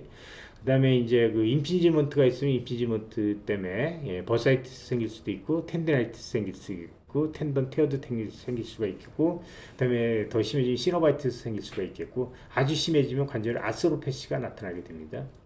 그래서 임피지먼트라는 것은 제가 생각하는 건 이제 다이나믹 임피지먼트를 말하는 것이 되겠습니다. 그 어깨 주사 치료를 할 때 인트라아티큘라 인젝션이나 인트라버살 인젝션을 한다고 했는데 저는 한 번에 두 군데를 동시에 인젝션을 하지는 않습니다. 그래서 그럼 어디다 인젝션을 할 것인가를 어떻게 결정하느냐는 어깨가에서 패시브 이스터널 로테이션 이미테이션이 패시브 에비덕션 이미테이션보다 더 심하면 그때는 캡슐라 패턴이라고 생각해서 인트라아티큘라 인젝션을 하고요. 패시브 에비덕션 이미테이션이 패시브 이스터널 로테이션보다 더 심한 경우에는 그때는 버사에다 인젝션을 합니다. 그리고 이제 그 초음파 검사에 따라서도 이제 초음파 검사상 조인트 이퓨전이 더 아주 뚜렷하고 심하다 할 때는 되게 이제 그렇게 하고, 그렇지 않고 버살 이퓨전이 아주 광범위하고 더 심하다 할 때 이제 버사에다 우선적으로 인젝션을 해줍니다. 그렇지만 제 경험에 따르면 대개 인트라아티큘라 인젝션 하는 게 인트라버살 인젝션 하는 것보다 대개 경과가 좋은 걸로 생각해서 좀 애매하다 그러면 인트라아티큘라 인젝션을 합니다. 그 다음에 텐던에 문제가 있을 때는 간접과담의 제한은 없고, 그 다음에 그 엔드레인지 통증이 있고 저항검사에서 파지티브 소견을 보이는데, 그때도 그러면 간접과담의 제한은 없지만 패시브 익스터널 로테이션이 엔드레인지에서 통증이 있고 에비덕션 통증이 없다. 그래서 그렇다고 하면 이제 인트라아티큘라 인젝션을 하고, 그렇지 않고 익스터널 로테이션 시에는 뭐 통증이 없는데 패시브 에비덕션 시는 통증이 있으면서 약간 리미테이션이 있는 것 같더라 그러면 이제 인트라버살 인젝션을 합니다. 칼시피케이션은 뒤에 가서 다시 설명하도록 하겠습니다. 소노가이드 인젝션 하는 것을 살펴보도록 하겠습니다. 일반적으로 이제 앉아서 이제 소노가이드 뒤에서 인젝션 하는 것이 일반적으로 책에 많이 나오는데, 이렇게 앉아서 하게 되면 이제 페인 시작되면 어지러워요 하면서 뭐 쓰러지고 이제 그런 분들이 생길 수가 있습니다. 그래서 저는 다 누워서 이제 인젝션 합니다. 이렇게 누워서 아픈 쪽 어깨를 위에 올려놓고, 여기서도 이제 앉아서 할 때도 팔을 인터널 로테이션 해야 숄더 조인트 스페이스가 너무 많이 노출이 뚜렷하게 됩니다. 그래서 누워서 할 때도 마찬가지로 인터널 로테이션 하거나 이렇게 누워서 이렇게 인터널 로테이션 하거나 할 수도 있는데, 이렇게 인터널 로테이션 하게 되면 이제 머슬들이 액티베이션 돼서 그 조인트 스페이스하고 그 피부하고 두께가 두꺼워집니다. 머슬 때문에. 그래서 대개는 손을 앞으로 이렇게 놓고, 이것도 인터널 로테이션이잖아요. 그래서 앞으로 나서 손을 배 밑에 이렇게 깔거나 아니면 이렇게 반대쪽 어깨 밑으로 이렇게 줘서 인터널 로테이션을 하고 옆으로 누운 상태에서 프로볼을 위아래로 대서 이 이미지를 만듭니다. 이 이미지를 찾습니다. 그래서 이제 글레노이드 있고 라브룸이 있고, 여기 휴메랄 헤드가 보이고, 여기 조인트 스페이스가 아티큘라 카틸라지가 보이고, 그러면 요 옆으로 놓은 상태에서 휴메랄 헤드가 가장 높은 부위부터 여기 라브룸이 보이는 부위까지 요 사이가 이제 타겟이 되거든요. 그럼 이 프로볼을 위아래로 이동시키기 위해서 이제 가장 인젝션하기 좋은 프로브 위치가 어딘가를 이제 찾습니다. 찾아서 그 프로브를 찾았으면 프로브 이게 위쪽에 손톱으로 꾹 눌러서 표시를 하고, 프로브 띄고 이제 드레싱 한 다음에 다시 프로브 대고 프로브에서 한 0.3 내지 0.5mm 떨어진 말단에서 프로브에 터치하지 안 되게 직하방 또는 약간 직하방이나 약간 내측으로 니드를 삽입을 합니다. 그러면 초음파의 상황에서는 이렇게 거의 45도로 니들이 이렇게 들어가게 됩니다. 들어가게 되면 니들이 들어간 걸 확인하고 인젝션을 하면 되는데, 이렇게 하다 보면 니들이 안 보이는 경우가 있거든요. 그러니까 니들이 안 보이는 경우에는 항상 초음파하고 니들의 이게 얼라이먼트가 안 맞으면 이게 그러니까 안 맞으면 이게 니들이 안 보입니다. 그리고 이것도 또 얼라이먼트도 이것도 이제 어느 눈이 이제 주 아니시냐에 따라서 이게 자기가 똑바로 했다고 해도 실제적으로 이게 똑바로 안 갈 수도 있습니다. 그래서 자기가 또 이렇게 인젝션 했을 때 자기가 진짜 똑바로 한 건지를 항상 확인하는 습관을 들이고, 자기가 똑바르다고 생각하면 항상 바늘이 어느 쪽으로 가는지를 그것을 좀 알고 있어야 됩니다. 그래야 이제 이걸 얼라이먼트에 맞게 딱 인젝션 할 수가 있습니다. 그래서 바늘이 안 보인다고 해서 프로브를 이동시키게 되면 절대로 바늘 못 찾고 바늘 대강 위치는 대강은 맞은 거니까 그 상태에서는 약간 프로브로만 이렇게 각도로 앵귤레이션을 줘서 바늘을 찾으면 대개는 바늘이 찾아집니다. 그래서 바늘이 찾아서 이제 다 들어가 있는데 인젝션을 했더니 또 안 들어가는 경우가 있습니다. 바늘이 안 들어가는 경우, 주사액에 안 들어가는 경우가 있는데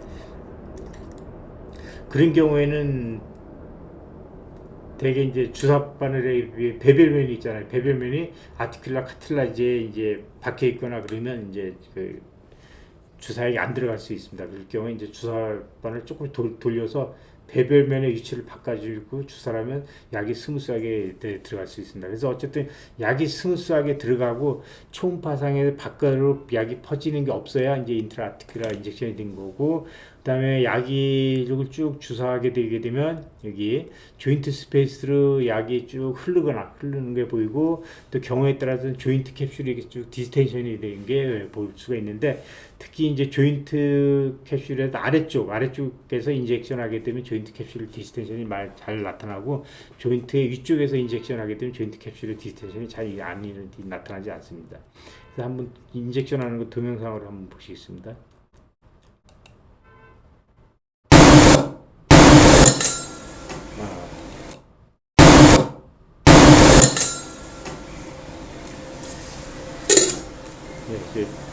많이 안 아프니까 그 다음에 프로브 다시 대고, 니들을 놀라지 마시고요. 딱 겁니다. 니들을 쭉 들어가서 쭉 가게 되면 여기 니들이 85도 들어가고 있습니다. 들어간 걸 확인하고 인젝션하고, 잘 안 들어가고 조금 돌려서 인젝션하고, 그래서 그 약이 바깥으로 퍼지지 않고 안에서 퍼지는 거가 이제 확인이 되죠. 그러면 다 인젝션하고, 그 다음에 손으로 좀 눌러주고, 그 다음에 약이 골고루 퍼지게 어깨를 움직여줍니다. 주고 조금 올려보시고. 그래서 이걸 이제 다시 또 다른 저걸로 보시게 되면 이렇게 주사약이 쭉 들어가게 되면 이게 주사약이 쭉 퍼지는 것이 관찰이 되고, 여기 약간 디스텐션이 일어나고 있죠. 그리고 이제 여기서 약이 들어감에 따라서 여기 보면 아티큘라 카틸라지가 에코제닉하게 하얗게 보이는 것을 보실 수가 있습니다. 그러면 그것도 약이 인트라아티큘라 인젝션이 잘 되고 있다는 그 간접적인 소견이 됩니다. 우리가 로테이트 커프 테어가 있으면 이제 아티큘라 카틸라지가 이렇게 에코제닉하게 보는 것을 카틸라지 인터페이스 사인이라고 하는데, 그런 영향으로 이렇게 카틸라지 표면이 에코제닉하게 겉에 물이 쌓이게 되니까 보이게 되는 것입니다. 또 경우에 따라서는 조금 그걸 더 확실하게 들어가는 걸 확인하고 싶다라고 하면, 여기 이제 파워 도플러를 켜놓게 되면 여기 파워 도플러를 켜놓고 이렇게 보게 되면 그 조인트 표면을 따라서 약이 쭉 흐르는 것을 볼 수가 있습니다. 그럼 제대로 약이 주사가 되고 있구나라고 하는 것을 알 수가 있겠습니다. 그 다음에 버사 인젝션 할 때, 저 책에는 다 이렇게 앉아서 인젝션 하는 걸 되어 있죠. 그래서 뒤에서 이렇게 하는데, 이때는 대개 페인 시약이 일어날 수가 있습니다. 그래서 저 같은 경우는 항상 누워서 하고, 버사에다 인젝션 할 때는 프로브의 방향을 어떻게 하고, 그거는 중요하지 않고, 그 특별한 원칙은 없습니다. 손풀을 어떻게 되든지, 버사 스페이스가 가장 디스턴 심한 부위를 찾아서, 거기를 대고 인젝션 하면 되고, 그 심한 버살 스페이스 스웰링 있는 초음파 프로브를 댔을 때 프로브의 모양대로 얼라이먼트에 맞게 인필트레이션을 해주면 되겠습니다. 그래서 이렇게 인필트레이션을 할 수도 있고, 이런 방향으로 인필트레이션을 할 수도 있겠습니다. 그렇지만 이제 버사 인젝션에서도 이제 중요한 거는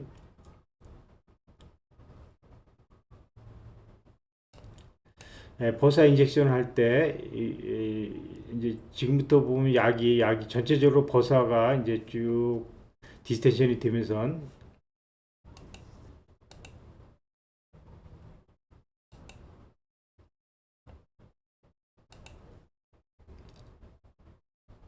여기 이제 인젝션하면 이제 전체적으로 버살 플루이드가 이제 이쪽으로 쭉 흐르는 게 보이고, 그다음에 전체적으로 버살월이 이렇게 디스텐션이 되는 게 보이지, 그렇지 않고 인젝션 한 부에 국수적으로 볼록하게 되면 그건 버사에다 인젝션하는 게 아니고 대개 버살월에다 인젝션한 것이 되겠습니다.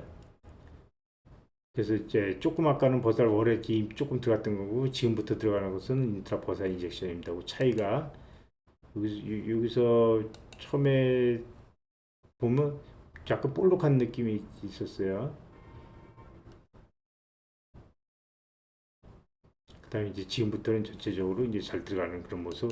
이렇게 전체적으로 디스텐션이 돼야 제대로 된 버달월의 인젝션이다라고 말씀드릴 수가 있겠고, 그다음에 회전근개파의 최위 충격파 치료도 많이 할 수가 있겠습니다. 그래서 최위 충격파 치료는 우리가 피지컬 익제미션에 따라서 어떤 힘줄의 이상이냐에 따라서 그 힘줄에 집중적으로 하고, 관절과 등부에 제한이 있어서 할 때는 대개 코라코 에크리미알 리가멘트에 하거나 아니면 엔트레 캡슐에다 최위 충격파 치료를 하겠습니다.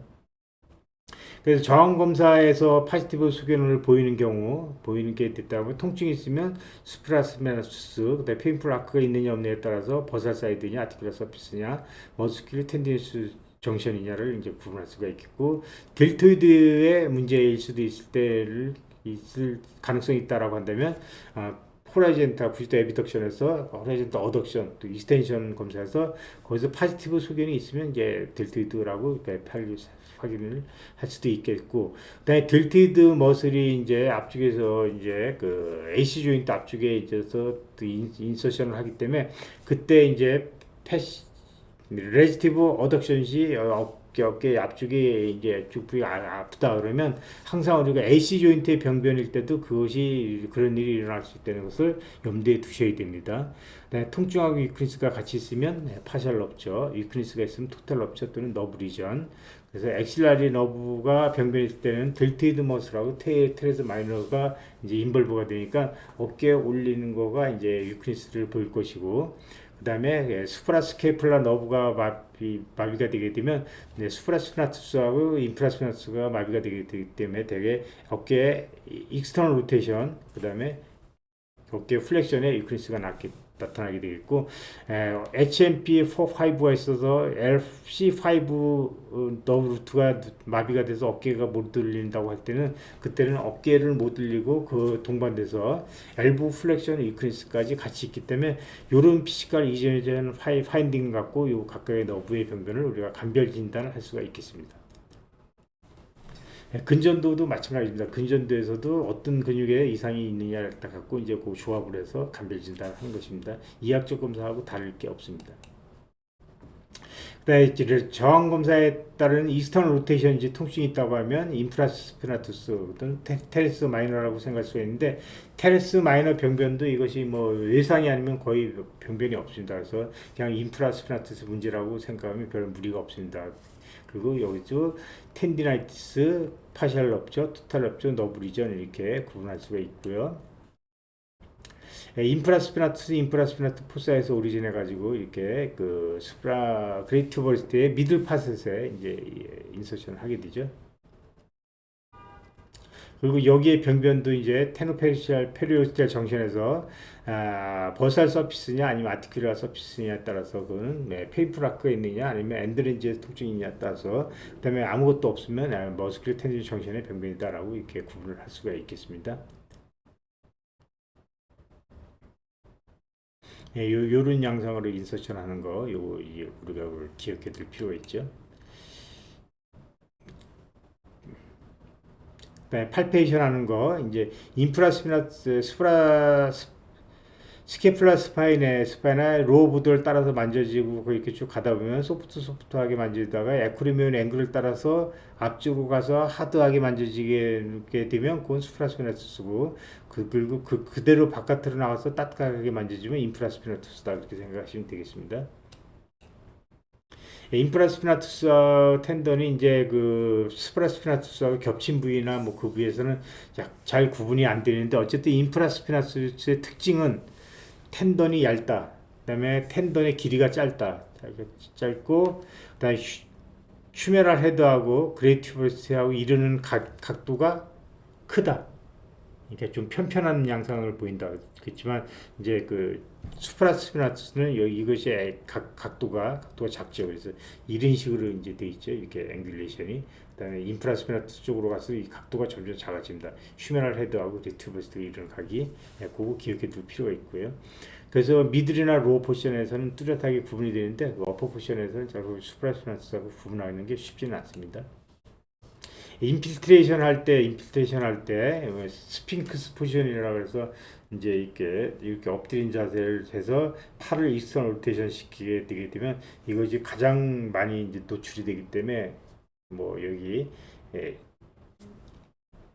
인필트레이션 하는 게 좋다라고 하는데 솔직히 뭐 그렇게 할 필요는 없고 똑바로 누운 상태에서도 팔 인터널 로테이션 해서 하면 이제 그레이티버스 앞쪽에 와 있으니까 위에서 하면 수프라스피나투스 인필트레이션 되는 거고 이 뒤쪽에서 하게 되면 인프라스피나투스 인필트레이션을 하는 것이 됩니다. 그 초음파 보고 뭐 찾아서 해도 되고요. 네, 딥프릭션 마사지 하는 방법인데 이건 텐던이 이제 이런 식으로 가니까 그에 트랜스버스하게 위아래로 이렇게 마사지를 하게 됩니다. 네, 저항 검사에서 파지티브 소견을 보인다. 통증이 있다면 인프라스피나투스고 페인풀 아크가 있으면 버살 서피스, 엔드레인지에서 통증이 있으면 아티클러 서피스, 둘 다 있으면 토탈 인볼브먼트, 없으면 머스큘러 텐디너 정션 이렇게 생각할 수가 있겠고요.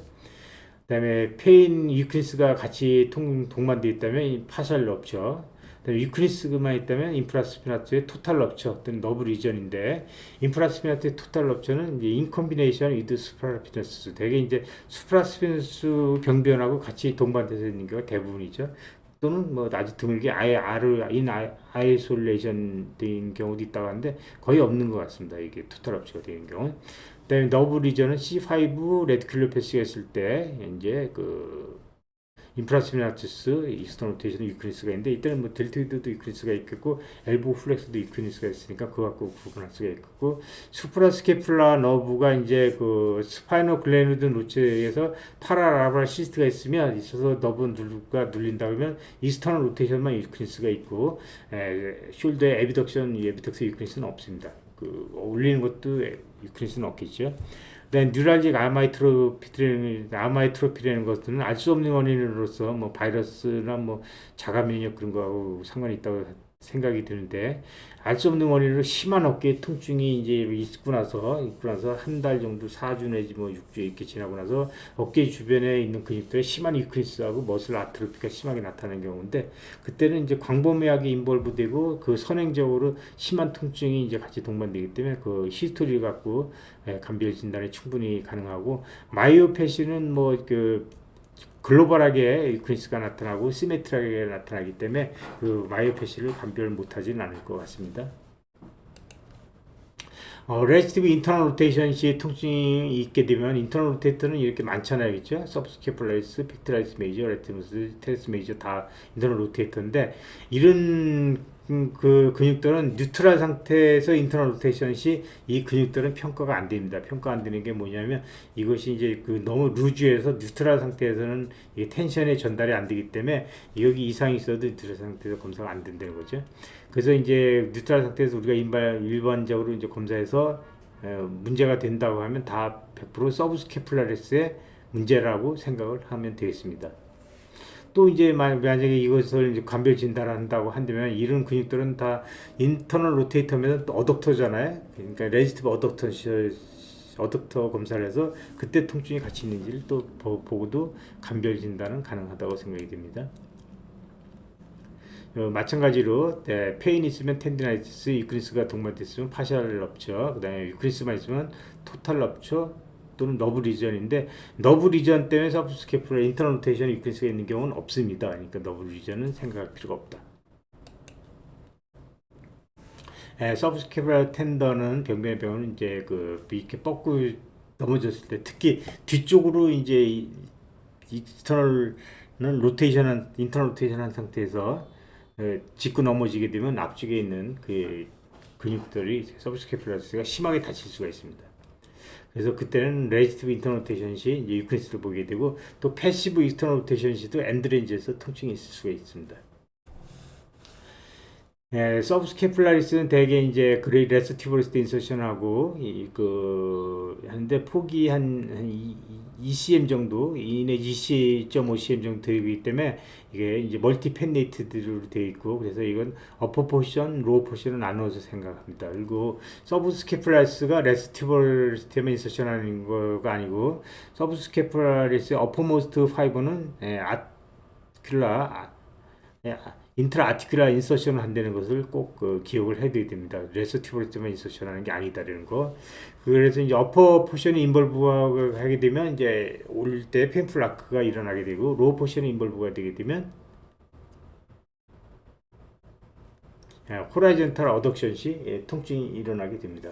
그래서 패시브 호라이전탈 어덕션 시 통증이 일어나는 경우가 세 가지가 있는데, 뭐냐면 서브스케플라리스 로우 포션에 인볼브가 됐을 때, 또는 AC 조인트에 패스로지가 있을 때, 그다음에 서브코라코이드 버사이티스가 있을 때도 패시브 호라이전탈 어덕션하는 통증이 나타날 수가 있겠습니다.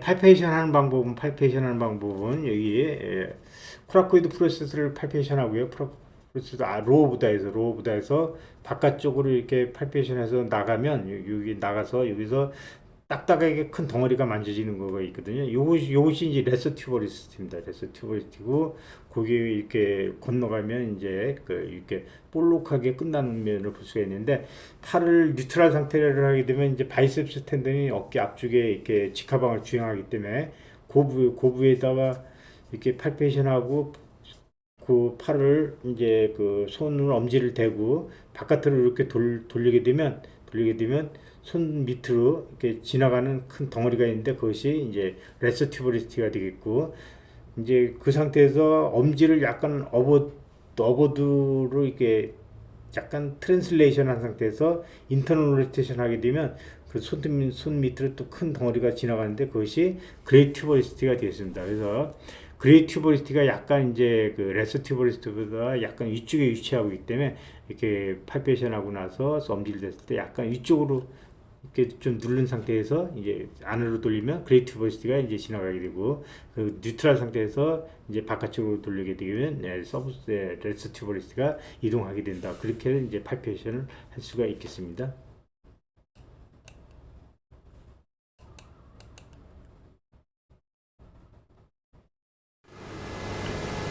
For a right subscapularis,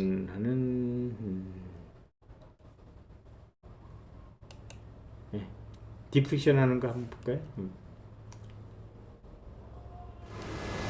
힘줄이 이렇게 쭉 와서 이렇게 we 있으니까, palpate with the left thumb under the clavicle in a lateral direction. We reach the coracoid process. We 코라코이드 move 프레스 downwards 팔페이션하고 아래쪽으로 laterally 가서 again till we feel the 바깥으로 lesser 로브를 tuberosity. 따라서 하면 레스티브 Thumb 팔페이션 in 했죠. a 45 degrees direction, pointing to the nipple. 그러면 거기에서 Make a 약간 large movement of the thumb 안쪽으로 forwards 손을 넣어서 and back to the lesser tuberosity with the thumb well 눌러서 flexed. 위로 잡아당겨주면 결국은 So that we can reach the structure in a 서브스케플라스를 more optimal and direct way. 이런 식으로 Now we bring our thumb back 잡아당기게 in a 되는 거죠. longitudinal direction for the deep friction. This 서브스케플라스는 뭐 이렇게 해서 짚고 넘어져서 하고, 로우 포션이 뭐 가장 많이 발생한다라고 하는데, 이건 조금 잘못된 것 같습니다. 제가 볼 때는 가장 어퍼 포션에서 가장 먼저 흔하게 이제 태어가 일어나는 걸로 되어 있고요. 그다음에 서브스케플라리스가 이제 의미 있게 이제 태어가 되게 되면 여러 가지 사인이 나타나게 되는데, 이거 상당히 유용합니다. 그래서 리프트 옵 사인이라는 것은 손등을 허리에다 대고 손등을 띄워보세요 하면 그 서브스케플라 태어가 된 분들이 뛰질 못합니다. 뛰고, 그다음에 이렇게 뛴 상태에서 유지하세요 하면 유지가 못하고 이제 또 허리로 가고, 이제 그거 리프트 업 사인이고, 베어 허그 테스트라는 건 반대쪽 손으로 어깨를 눌러보세요 하면, 이제 어깨를 누를 때 손목이 뉴트럴 상태가 되게 된다. 플렉션 되면 안 되고 뉴트럴 상태에서 눌러보세요 하면 이게 누르지 못합니다. 저도 보면 이렇게 누르려고 하면 손목이 이렇게 구부러지는 걸 볼 수가 있거든요. 저도 이쪽에 서브스케플라 스테어가 심해서 이렇게 구부러집니다.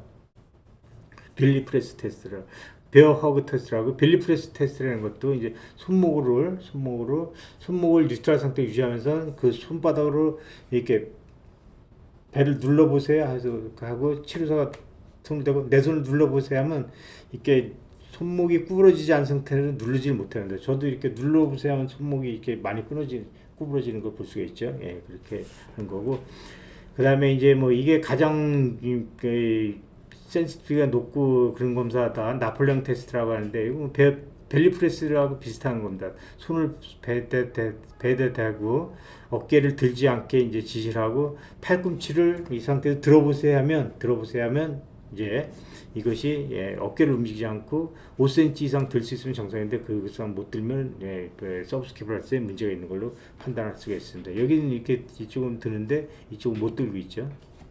못 들고 이제 어깨를 누르지 않으면 이걸가 안 되니까 이제 어깨 자체를 이렇게 이용해서 컴pen세이션 하려고 그런 모습을 보이게 됩니다. 그래서 서브스케플라스에 문제가 있을 때도 우리가 프로루 세라피, PRP나 뭐 콜라겐 치료 상당히 유용한 치료가 되겠습니다.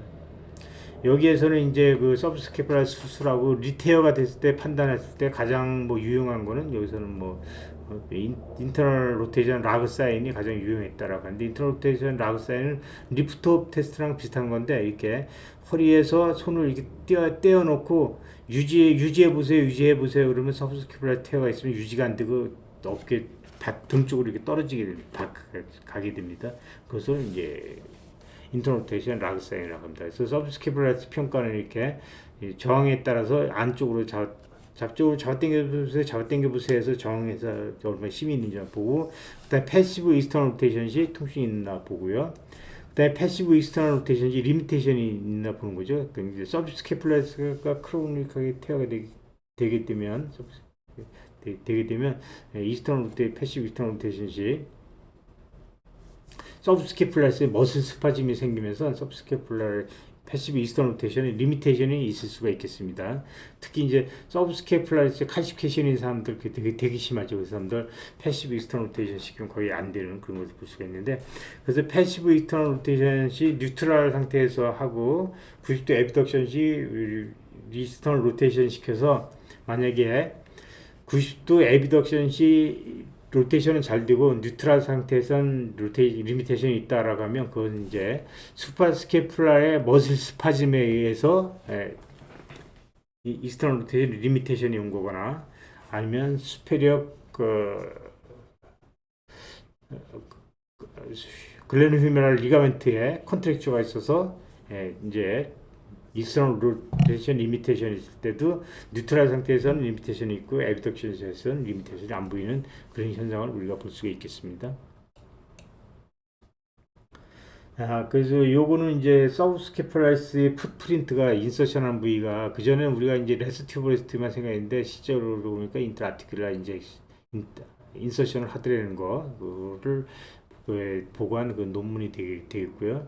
그래서 우리가 이제 초음파 검사할 때도 항상 우리가 보통 통상적으로는 뭐 팔을 익선 로테이션 시킨 상태에서 프로브를 위에다 대서 요 모양이 보이면 요건 서브스케프라스의 어퍼 포션 이렇게 보면 미들 포션 그다음에 더 따라서 보면 로우 포션에서 텐던 길이가 짧아지고 인서션한 부위가 점점 안으로 들어가고 있다라고 이제 얘기를 많이 했는데 근데 이것도 보면 이제 칼시피인 환자들 트랜스버스 스캔을 해서 이렇게 보게 되면 이것도 어퍼 포션이 아니고 미들이나 로우 포션에 해당되는 위치입니다. 이것도. 그래서 우리가 인트라 아티큘라 포션이 꼭 있다는 것을 생각을 해서 이 인트라 아티큘라 포션은 우리가 로테이트 커프 인터벌을 볼 때 바이셉 텐던 바로 내측에서 서브스케플라스의 어퍼 포션이 인서션 안 되는 것을 꼭 기억해 두고 요건 거기에 테어가 있는 거죠. 이것도 테어가 있는 거고 요거를 이제 롱기트럴하게 본 거, 이거 트랜스버스하게 본 거, 테어가 있는 그런 모습입니다. 그래서 서브스케플라스가 이제 아직까지는 그 전에는 이제 그렇게 중요시하게 생각하지 않고 태아가 있어도 그건 별 의미가 없다라고 이제 무시당하고 이제 그렇게 되는데 어느 시점부터 이제 이것이 상당히 이제 주목을 받기 시작했습니다. 그래서 서브스케플라리스 태어든 타입에 따라서 뭐 수술하는 방법도 달라지고 그다음에 서브스케플라리스를 리페어를 하게 되면 스프라스피나투스에 대한 텐션이 줄어들어서 스프라스피나투스 테어가 이제 줄어들고 그다음에 이제 서브스캐플라리스 리페어를 한다는 것은 로테이트 커프의 엔테리어 앵커를 케이블을 풋프린트를 리페어하는 거기 때문에 결과론적으로 스프라스페나스 리테어 확률이 확 줄어들더라. 그래서 최근에는 서브스캐플라리스에 대한 관심이 상당히 많이 증가되어 있습니다. 그래서 이제 이 서브스캐플라리스에 대한 내용도 이제 더 열심히 공부를 하시고 싶으면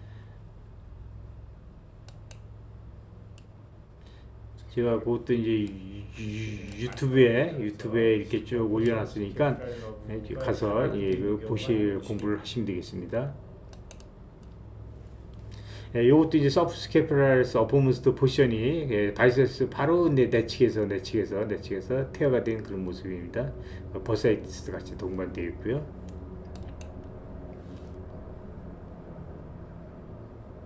요것도 이제 서브스캐플라리스 약간 어퍼 포션이죠. 거기 이제 태어가 된 모습이고, 요것도 서브스캐플라리스 바이세스 텐던 바로 이제 내측에서 태어가 심하게 있는 겁니다. 이 정도는 태어가 심하게 있고, 또 요런 이제 많은 케이스를 제가 우리 시리악스 정형학 연구회 홈페이지에 가시면 증례 및 자료에 보면 초음파 워크샵이 있습니다. 그래서 거기 가서 보시면 이렇게 부위별로 쭉 제가 이제 증례를 올려놨으니까 조금 아까 같은 그런 증례도 여기 다 올라가 있죠. 이렇게 뭐 히스토리부터 해서 이렇게 쭉 이게 그건데, 그리고 거기에 필요하다 그러면 이제 거기에 필요한 그 진단 동영상도 같이 이제 첨부가 되어 있기 때문에 그 뭐 진단에 따른 동영상 자료도 같이 이렇게 볼 수가 있습니다. 이렇게 쭉 검사는, 그러니까 이제 거기 증례 자료실에 가셔서 이렇게 보시고 유튜브에서 또 이제 또 복습하시거나 또 공부하실 수가 있겠습니다.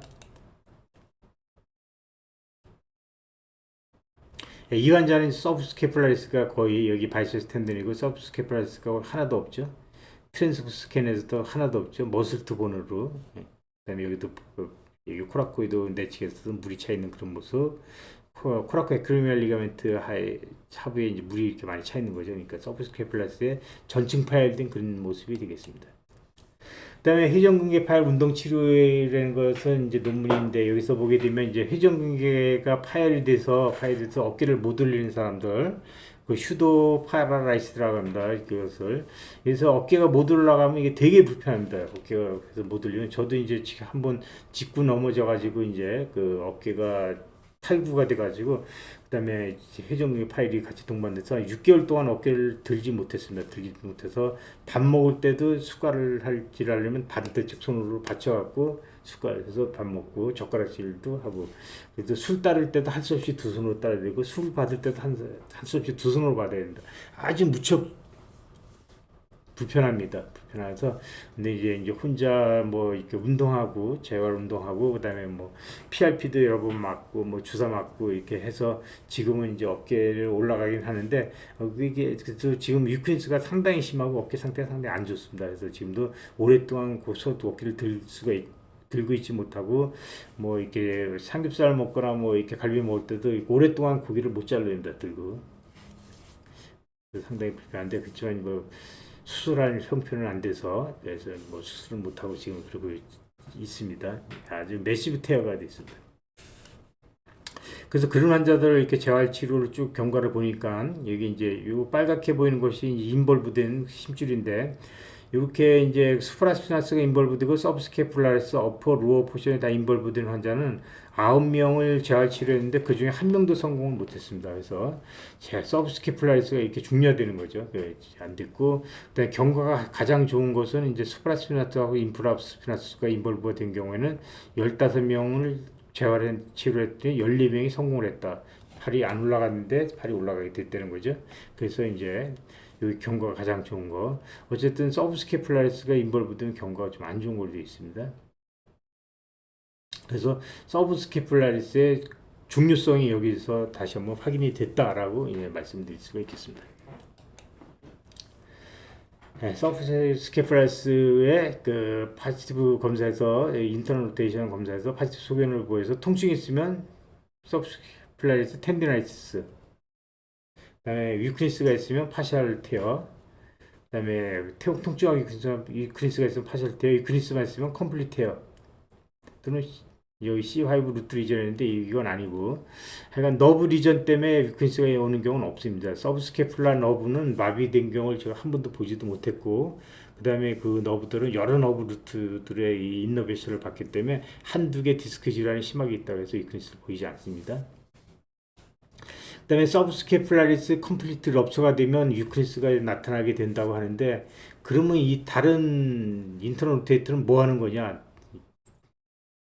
기능도 안 하고, 라이트 스무지 도지, 팩토라리스 메이저 이런 것들은 뭐 하는 근육들이냐? 테레스 메이저 마찬가지죠. 예, 테레스 메이저는 뭐 하는 거냐? 뭐 하는 거냐? 왜 그러냐면 이 뉴트럴 상태에서 이 근육들은 다 루즈 리렉스 된 상태가 되기 때문에 안쪽으로 힘 주세요 할 때 거기에는 텐션이 전달이 안 됩니다. 그래서 레트 스무지 도지나 팩토라리스 메이저나 그 테레스 메이저는 뉴트럴 상태에서 검사하는 것은 평가가 안 된다는 거죠. 뭐 이런 상태에서 안쪽으로 돌리세요 검사를 한다면 그때는 평가가 되겠죠. 그게 반영이 되는 거죠. 그거의 기능이. 그다음 레지스티브 어덕션 시 통증이 있다고 하면 이제 대개 이런 어덕터 머슬들의 이제 그를 평가하는 걸 수도 있는데, 이것들도 이제 의상이 아니면 거의 병변을 일으키지 않습니다. 병변을 일으키지 않아서 이제 이게 이상이 있는 경우는 없고, 만약에 레지스티브 어덕션 안으로 심저부세에서 통증이 있을 때 어디가 아파요 했을 때 여기 어깨 위쪽이 아파요 하면 그것은 이제 힘을 줄 때 휴메스가 어버드 트랜슬레이션 되면서 AC 조인트에 스트레스를 줘서 AC 조인트에 문제가 있을 때 이제 그 통증이 나타날 수가 있고요. 또 하나는 바이셉스 오리진. 그리고 바이셉스가 수페리어 글레노이드 튜버클에서 오리진에서 바이셉스 그룹을 지나서 나오는데, 그래서 어덕션 하게 되면 거의 텐션이 글리 전달돼서 만약에 글레노이드 라브름에서 테어가 있거나 바이셉스에 테어가 있게 되면 그때 통증이 나타나게 됩니다. 어깨 통증이 나타나게 되는데, 그러면 그건 어떻게 감별 진단할 것이냐? AC 조인트의 병변일 때는 패시브 호라이전탈 시 어덕션 페인이 있거나 엔드레인지에서 통증이 있을 수가 있겠고, 바이셉스 문제라면 레지스티브 엘보 플렉션 시 또는 레지스티브 포함 수피네이션 시 여기 통증이 있을 수가 있겠죠. 예, 그거 갖고 이제 감별 진단을 할 수가 있겠습니다. 그다음에 통증하고 위크니스가 있으면 파셜 럽처라고 하는데, 파셜 럽처는 가능성이 거의 없다. 근데 조그맣게 X자를 썼으니까 이제 조금은 있을 수 있다는 건데, 트라우마 환자한테서는 있을 수가 있겠습니다. 그리고 너브 리전 때문에 위크니스가 있는 경우는 없다. 그다음에 석회화성 건초염이 있을 때 건초염 스테이지를 살펴보겠습니다. 석회화성 건초염이 있으면 그 양면성을 보입니다. 그래서 패시브 테스트에서도 파지티브 소견을 보이고 저항 검사에서도 파지티브 소견을 보입니다. 그래서 서브스케플라리스 가십게 심한 사람들 레지스티브 인터널 로테이션 하면 뭐 아파서 적어도 힘 못 준다고, 만약에 MT 그 엔드 필드 보이고 엔드 필드 측정도 안 되죠. 패시브 익스턴 로테이션 되면 로테이션 안 되고 못하게 저항을 하고, 그다음에 저항 줘서 안으로 돌려보세요 하면 위크니스 심하게 나타나게 되는 그런 걸로 보이고, 인프라스피나스에서 스프라피나스의 카시피션이 생기게 되면 레지스티브 익스턴 로테이션시 통증이 있고, 패시브 익스턴 인터널 로테이션시도 리미테이션이 아주 심하게 나타납니다. 그 다음에 수프라스피나스의 카시피에이션이 생기면 레지스티브 에비덕션 시 통증이 있고, 그 다음에 패시브 에비덕션 시 통증이 일어나게 되는 그러니까 저항 검사하고 수동 검사에서 다 파지티브 소견을 보이는 그런 특징이 있습니다. 그리고 이제 뭐 그 칼슘은 이렇게 그 만들어지는 시기에 따라서 뭐 타입 이렇게 나눌 수도 있고, 그 다음에 그 칼슘이 만들어지고 성숙하고 또 리섭션 되는 시기에 따라서 타입별로 시기별로 그렇게 나눌 수가 있겠습니다. 그래서 석회성 건초염은 우리가 1차적으로 이제 주사 치료를 하게 되는데, 바부타질 하거나 멀티플 니들링, 그 다음에 서브딜토이드 버사이다 인젝션을 합니다. 바부타질이라는 것은 우리가 칼슘을 이제 빨아내는 거죠. 빨아내는 거라서 이제 원칙적인 방법은 이 칼슘이 있으면 여기다 18게이지 니들을 2개를 찔러 가지고 한 니들에서는 풀리드로 인젝션하고 다른 니들은 이제 그것을 아스피레이션 하는 그런 방법을 한다고 하는데, 근데 그건 너무 번거롭고 너무 아픕니다. 그래서 그렇게 하지 않고 하나의 니들, 그러니까 칼시피케이션이 있으면 이제 26게이지 니들을 이용해서 2% 리드캔을 해서 피부에 마취하고, 그다음에 칼시피케이션인데도 쭉 해서 칼시피케이션 주변에다가 멀티플 인필트레이션해서 그 주변을 이제 마취를 합니다. 마취를 하고 나서 18게이지 니들에다가 1%나 뭐 0.5% 리드캔 한 3 내지 5cc를 이게 채워서, 예, 여기 플루이드를 이렇게 채워서 쭉 스카시피케이션에 이렇게 삽입을 해서, 어떤 경우에는 바늘 스카시피케이션 딱 뚫으면 그 안이 텅텅 비어 있는 경우도 있거든요. 또 딱딱하게 다 채워져 있는 경우도 있고, 딱딱해져 있는 채워져 있는 경우는 이렇게 들어가서 몇 번 이렇게 찔러서 룸을 만들고 플루이드를 조금 인젝션하고 그다음에 다시 빨아내고, 인젝션하고 빨아내고, 다시 찌르고 인젝션하고 빨아내고를 이제 반복적으로 이제 그걸 시행을 합니다. 그게 되면 이제 뭐 이렇게 그 안에서 그 공간이 생기면서 칼시피케이션이 이렇게 깨지고 그 플루이드가 석회가 이렇게 빨려 들어가야 합니다. 빨려 나오면 석회는 빨려 나와서 조금 있으면 다 아래로 가라앉기 때문에 다음에 인젝션 할 때는 물만 들어가지 그 석회가 다시 들어가진 않습니다. 이렇게 해서 하면 대개는 이제 그래서 그런 식으로 이제 라보타지를 하는 건데, 예, 요거 하는 동영상을 보여드리겠습니다. 그래서 처음에 이제 들어가서, 여기서 보게 되면 이제 칼슘 모양이 이제 그럴듯하게 보이고 했는데, 이게 지금 벌써 어느 정도 깨졌습니다 하면서, 니들 하면 여기 칼슘이 이렇게 움직이죠. 이렇게 움직이고 이렇게 안에 공간이 만들어져 있습니다. 그래서 플루이드가 들어갔다 나왔다 하는 거,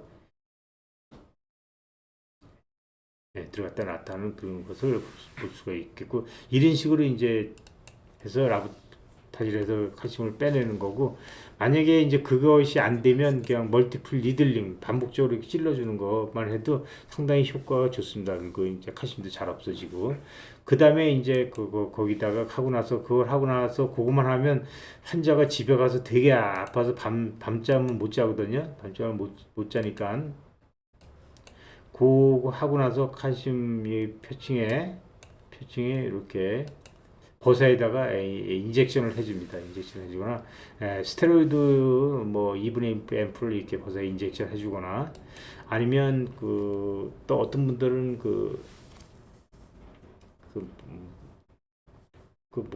뭐더라,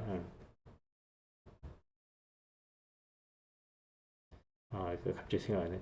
어쨌든 이제 저 같은 경우는 이렇게 스테로이드 인젝션을 해주고 그러면 그 다음날 통증도 많이 줄어들고, 그 다음에 이제 이게 반복적으로 해주면 이게 많이 거의 다 뭐 없어집니다. 그래서 여기서 보시게 되면 이게 카시피케이션이 이게 보면 뭐 포스 쉐딩도 있고, 이건 매추어된 그런 카시피케이션이죠. 이고, 엑스레이에서도 보면 이 사람 뭐 오른쪽이고 왼쪽인데, 오른쪽에 수프라스피너스도 있고 서브스케플라리스도 있고, 서브스케플라리스 잘 안 보이는데 이 완전 완전 크기 때문에 보이는 겁니다. 그 다음에 왼쪽에도 여기 이 사람들이 서브스케플라리스도 있고 수프라스피너스도 있었는데, 이쪽 서브스케플라리스 있는 건데 엑스에서 안 보였어요. 초음파에서 크게 보이는데, 그래서 요거 이제 바브타지를 하려고 했는데 이 환자 요거는 바브타지 안 돼서 멀티플 니들링만 했습니다. 멀티플 니들링을 하고 나서, 그래서 4주 지나서 이렇게 이제 엑스레이 찍어보니까 이렇게 칼시피온이 있다가 많이 없어져가는 그런 모습이죠. 흔적만 이렇게 보이고, 초음파에서도 이제 많이 없어져가는 그런 모습 보이고, 그다음에 이 환자는 요때 이제 바브타지를 시행해서 아까 보여준 동영상의 바브타지 그림인데, 하고 나서 2주 지난 다음에 요것도 2주 지나서 찍은 겁니다. 요거 하고 나서 2주 지나서 요 시술을 했으니까 2주 지나서 하고, 요거는 이제 다른 2주 지나서 다른 서브스키퍼라에서 하면서 찍은 건데, 보면 많이 없어진 그런 모습을 보여주고 있죠. 2주 지나서. 요것도 2주 지나서고요. 그래서 이제 석회들이 이제 이건 서브스케플라스에 있는 건데 초음파로 보면 이렇게 뭉게 구름처럼 이렇게 보이는 거 이런 건 대개 이제 리섭티브 스테이지에 심한 통증을 동반하면서 생기는 거기 때문에 이런 건 뭐 하고 나서 인필트레이션 해주고 그러면 드라마틱하게 언제 아팠느냐는 뜻이 처음에 올 때는 팔 아파서 꼼짝도 못하고 이렇게 안고 오잖아요. 환자에서 밤새 한 잔도 못 잤다고 하면서 오는데 주사 나고서 하루 지나면 뭐 언제 나빴다는 뜻이 다 났다고 이제 그러고 한 일주일 지나면 석회도 다 흡수된 걸 볼 수가 있습니다. 요런 석회는 잘 안 없어지는 석회인데 어쨌든 이 석회도 보면 이제 엑스레이상 이렇게 있다가 다 없어지는 그런 모습 보이고 초음파에서도 4주 후에 요런 석회는 이제 잘 없어지고 잘 아스피레이션 되는 그런 석회죠. 뭐 이게 나중에 다 이렇게 많이 없어지면서 통증도 드라마틱하게 없어지는 그런 모습을 보여주고 있습니다. 저항에 따른 가스와 그 멀티플 인필트레이션 하는 사진이 안 들어갔네요.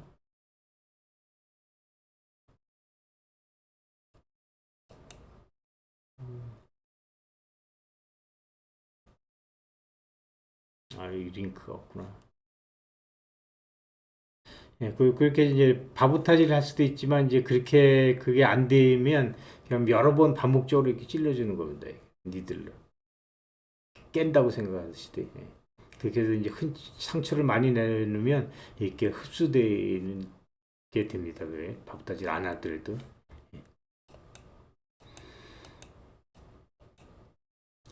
레지스티브 엘보 플렉션 시 통증이 있으면 그것은 바이셉스 브라키나 또는 브라키알리스의 병변이라고 볼 수가 있는데 바이셉스 브라키는 엘보 플렉서뿐만 아니라 포함의 수피네터죠. 수피네터에서 그 포함의 수피네이션에서 통증이 있느냐 없느냐 갖고 브라키알리스하고 바이셉스하고 감별 진단이 가능하고 위크니스가 있는 경우는 뉴로패시가 있을 때 머스큘러 큐테너스 너브를 지배를 받으니까 머스큘러 큐테너스 뉴로패시가 있을 때 아주 드물죠. C5 루트 레디큘러 패시가 있을 때도 이제 엘보 플렉서가 위크니스가 있는데 이때는 숄더 플렉서 위크니스가 더 심하다.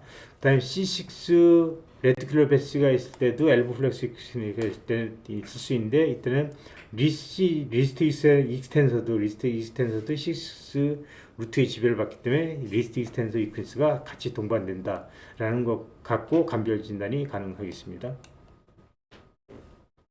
바이세스는 롱헤드는 이제 수페리어 글레노이드 튜버클에서 오리진에서 인터아티큘라 스페이스를 지나서 바이세틀라 그룹을 지나서 바이세스 머슬을 형성하고 다시 머스큘러 텐디너스 정션 텐던으로 돼서 레디알 튜버로스트에 인서션 하잖아요. 인서션해서 인서션하는데 레디알 튜버로스트 앞쪽에 인서션하는 게 아니라 이 사이에 옆에 인서션하기 때문에 엘보 플랫섬에서 포함의 수피네이트로 작용한다.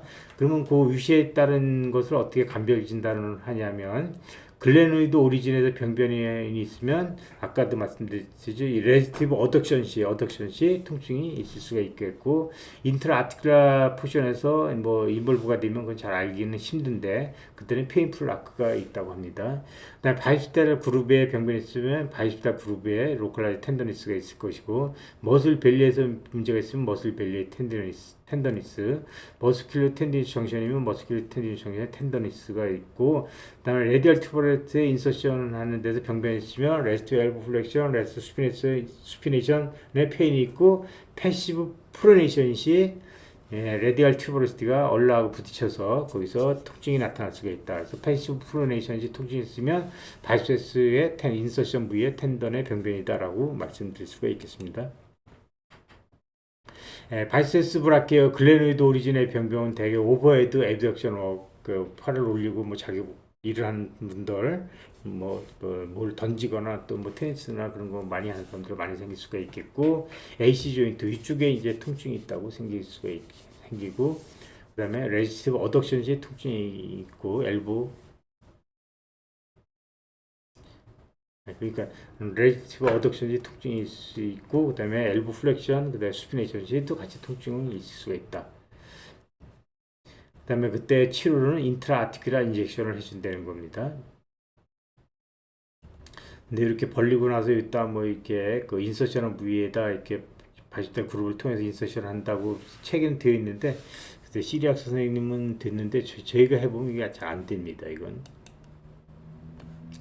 바이셉스 텐던이 이렇게 바시탈 그룹에서 텐던이 부어 있고 파셜 테어가 되어 있고 이퓨전이 차 있는 그런 모습을 보이고 있는데 이 환자 보면 여기 서브스케플라 테어가 같이 있는 걸 볼 수가 있잖아요. 그래서 바이셉스 텐던의 바시탈 그룹에서 보이는 바이셉스 텐던의 병변은 대부분 로테이터 커프 테어의 2차적인 질환이다 라고 생각하시면 뭐 되게 틀리지 않습니다. 여기에서도 뭐 바이셉스 텐던의 병변이 있으면 그것은 이제 바이셉스탈 그룹에 스포가 있거나 서브스케플라스의 병변이 있는 것을 암시해주는 소견이다 라고 했는데 그 반대쪽도 마찬가지가 되겠습니다. 그래서 바이셉스 텐던은 되게 2차적인 경우가 많다. 여기에서 보게 되면 바이셉스 텐던 주변에 이퓨전 있고 물차 있고 텐던 부위 있고 파셜 테어 소견은 보이는데 이 환자도 보게 되면 로테이트 테어가 같이 있습니다.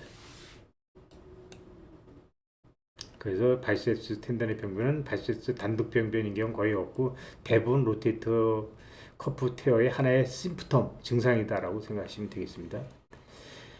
그래서 이제 뭐 인트라아티큘라 리전일 때는 인트라아티큘라 인젝션을 한다고 하는데 이건 이제 누워서 하는 방법이죠. 블라인드하게 에코로민의 포스트 앵글의 1cm 아래에서 바늘을 삽입해서 어디를 향해서 앞쪽에서 팔페이션을 코라코이드 팔페이션을 하고 코라코이드 프로세스를 향해서 들어가서 본터치가 되면 본터치를 유지하면서 인젝션을 하시면 되겠습니다. 바이셉스 텐던이 이제 바이셉스 그룹에서 이제 디스로케이션 되는 경우가 있는데 대부분 메디알 사이드로 이제 디스로케이션이 됩니다. 그래서 여기서 뭐 어드 90도 에비덕션에서 이스턴 로테이션 하면 그 바이셉스 그룹에서 텐던이 서브룩세이션 되면서 따가닥 한다고 하는데 뭐 이런 건 좀 보지 못한 것 같고 그거는 아마 또 풀을 움직이면서 텐던이 움직여 보이는 것을 착각한 것이 아닌가 생각이 됩니다. 여기서 보게 되면 바이셉스 그룹과 쉘로우하고 그다음에 텐던이 미디알 사이드로 서브룩세이션 돼서 서브스케팔라이즈 표층으로 서브룩세이션 된 그런 모습을 보여주고 있습니다. 바이셉스 그룹에서 바이셉스 텐던하고 로테이트 커프에서 바이셉스 텐던하고 코라쿠 휴메랄 리가멘트하고 서브스케팔라리스 그다음에 수페리어 글레니드 휴메랄 리가멘트의 관계를 도시적으로 보여주는 그림인데 어쨌든 바이셉스 텐던이 서브룩세이션 됐다는 것은 서브스케팔라리스든 코라쿠 휴메랄 리가멘트든 아니면 수페리어 글레니드 휴메랄 리가멘트가 손상을 받았다는 것을 암시한다는 것을 꼭 기억해 둘 필요가 있겠습니다. 바이셉스 텐던이 럽처 되는 경우도 있죠. 이제 바이셉스 텐던이 이렇게 달다가 어느 날 살짝 문을 닫으려고 여기서 툭 하는 느낌이 있더니 갑자기 팔 아래쪽이 볼록해지거나 아니면 그쪽으로 멍이 들고 그런 경우가 있는데 별로 통증이 심하지 않고 그런 경우에 바이셉스 텐던이 이제 테어가 된 겁니다. 디제네레이션 돼서 스포텐스 또 마일드 트라우마 때 테어가 된 거고 그러게 되면 이제 우리가 레지스티브 엘보 플렉스의 엘보 플렉스 파워의 한 8%가 줄어든다고 합니다. 그러니까 거의 못 느끼는 거죠. 그러니까 이학적 검사도 알 수가 없습니다. 그다음에 레지스티브 수피네이션은 21%의 유크리스를 보이기 때문에 이때는 약간 유크리스를 잘 섬세하게 이학적 검사를 하게 되면 유크리스를 감지할 수도 있겠죠. 그렇지만 여기서 테어가 됐다고 해서 이걸 엔드 투 엔드 다 아나스토모시스를 하게 되면 어깨에 컨트랙처가 심해서 기능장애가 더 심해집니다. 그래서 절대로 이것은 이렇게 이어주는 그런 게 아니고 그냥 그대로 사는 겁니다. 사는 거고 자기는 아래쪽에 너무 볼록한 게 보기 싫다, 미용적으로 보기 싫다 그러면 텐던을 이어주는 게 아니라 텐던을 잡아당겨서 이렇게 위에 있는 팔에다 박아주는 겁니다. 코스메틱하게. 이 환자 보면 이제 뽀빠이 파션 아래쪽 쪽 볼록하게 나와있죠. 여기서 테어가 돼서 쭉 아래쪽에 딸려서 뭉쳐져 있는 거고 초음파로 보면 바이셉스 그룹에 텐던이 없고 롱기탈 스캔에서도 텐던이 없는 것을 볼 수가 있습니다. 앞에서 본 모습이죠. 마지막으로 레지스티브 엘보 이스텐션 시 통증이 어깨에 있으면 통증이 어깨에 있다고 하면 슈메레스가 엘보 이스텐션 할 때 슈메레스 어버드 트랜슬레이션 되면서 슈메레스가 에크레미온하고 사이에서 이제 다른 구조물을 눌러서 이제 저하는 거기 때문에 그것도 페인풀 아크가 있는 거랑 똑같은 걸로 취급한다. 그래서 어깨를 잘 검사를 해서 뭐 어떤 조직이 이상 있나를 검사를 해드리겠고요. 만약에 레지스티브 엘보 익스텐션 시 통증이 엘보에 있다고 하면 엘보 트라이셉스의 문제라고 볼 수가 있는데, 이때 트라이셉스의 텐던의 병변은 뭐 예상이 아니면 거의 없고, 그렇지 않으면 뭐 이제 어떤 원인에 의해서 지팡이를 뭐 반복적으로 계속 많이 이렇게 짚는다거나 뭐 그런 특별한 이유가 아니면 트라이셉스 병변이 생기지 않습니다. 그래서 통증이 엘보 포스트 엘보에 있으면 그때는 이제 그 트라이셉스 머슬인지 아니면 그 주변에 다른 본의 문제가 있는지를 꼭 그 감별을 진단을 해야 되겠습니다. 여기서 이제 종합적인 건데, 레지스티브 어덕션 시 파지티브 소견을 보인다라고 하면 그것은 AC 조인트의 병변이나 바이셉스의 글래니드 튜버크 오리진의 병변으로 봐야 된다는 거.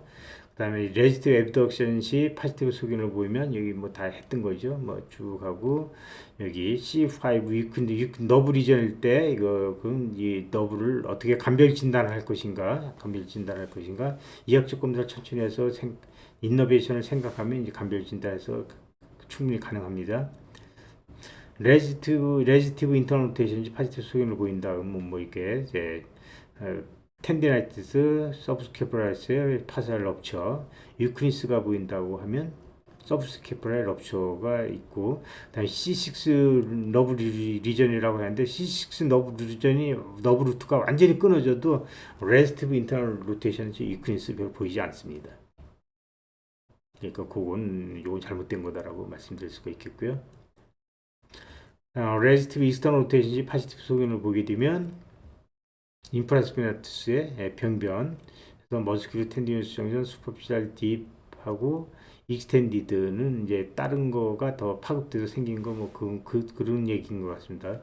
파셜 럽처, 유크리스가 있을 때는 컴플리트 럽처, 어떤 너브 리전 뭐 수프라스피나도 마찬가지죠. C5 레디클로베시 또는 수프라스케플라 너브 리전 일 때 이제 이스턴 로테이션 유크리스가 나타나게 되는데, 요 두 개는 어떻게 감별 진단을 할 것인가. 그러니까 C5 너브 루트 리전일 때는 숄더 플렉션 유크리스도 보이고, 숄더 에비덕션 유크리스도 보이고, 숄더 익스턴 로테이션 유크리스도 보이고, 다 유크리스도 보이는데, 수프라스케플라 너브 리전일 때는 만약에 뭐 프록시말 인볼브가 되게 되면 수프라스케프스피나투스, 인프라스피나투스 다 인볼브가 돼서 레지스티브 에비덕션 유크리스가 있고, 이스턴 로테이션 유크리스가 있고, 어깨는 들어보세요 하면 못 올리는데 어깨를 들어놓고 유지해 보세요 하면 유지가 된단 말이죠. 그거 갖고 이제 감별 진단한다. 레지스티브 엘보 익션 시 파지티브다, 통증이 있다, 바이셉스 리전인지 브라키알리스인지 어떻게 감별 진단하냐. 레지스티브 수피네이션 시 통증이 있으면 바이셉스 리전, 없으면 브라키알리스. 유크니스가 있으면 뭐 바이셉스 럽처일 수도 있고요. C5 너브 루트 리전일 때는 엘보 플렉스 유크리스뿐만 아니라 숄더 플렉션 유크리스가 더 심하다.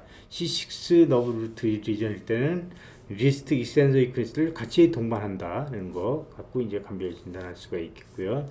그리고 이제 바이셉스 아까 그 바이셉스 그룹에서 테어가 된 것은 리페어를 안 하지만 여기 레디얼 튜버러스트에 인서션 안부에서 테어가 되면 그것은 반드시 리페어를 해줘야 됩니다. 그 리페어 안 해주면 엘보 플렉션이 안 일어나죠.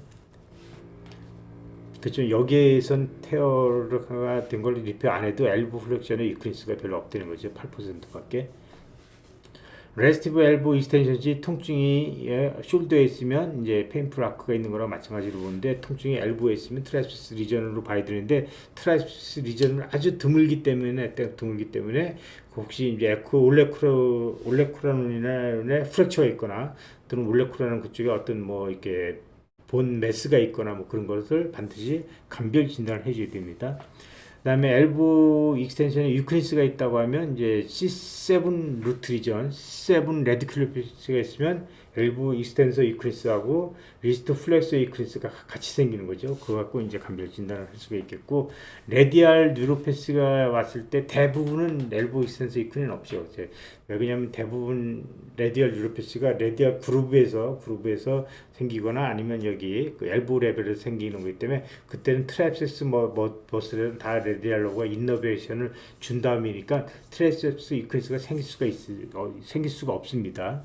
그렇지만 이제 하이 레디알 러브 뉴로패스라고 해서 그전에는 있었다고 뭐 책에는 나오는데 요즘엔 거의 없는 것 같습니다. 이제 크러치 같은 거를 이제 장기간 이제 엑실라리 크러치를 오래 하게 되면 여기서 너브가 눌려가지고 그럴 수가 있다고 합니다. 그러니까 그 전에 이제 상위 군인이 많고 그럴 때는 아마 그런 경우가 있었던가 본데 최근에는 한 번도 못 본 것 같습니다. 그래서 로테이트 커프가 이제 디제너레이티브 체인지로 해서 전체적으로 많이 나타나고, 로테이트 커프 테어는 증상이 없는 경우가 이제 대부분이 많다는 거. 그래서 이제 논문 보고에 따르면 3분의 2에서는 증상이 없고 3분의 1에서만 증상이 있었다는 그런 보고가 있습니다.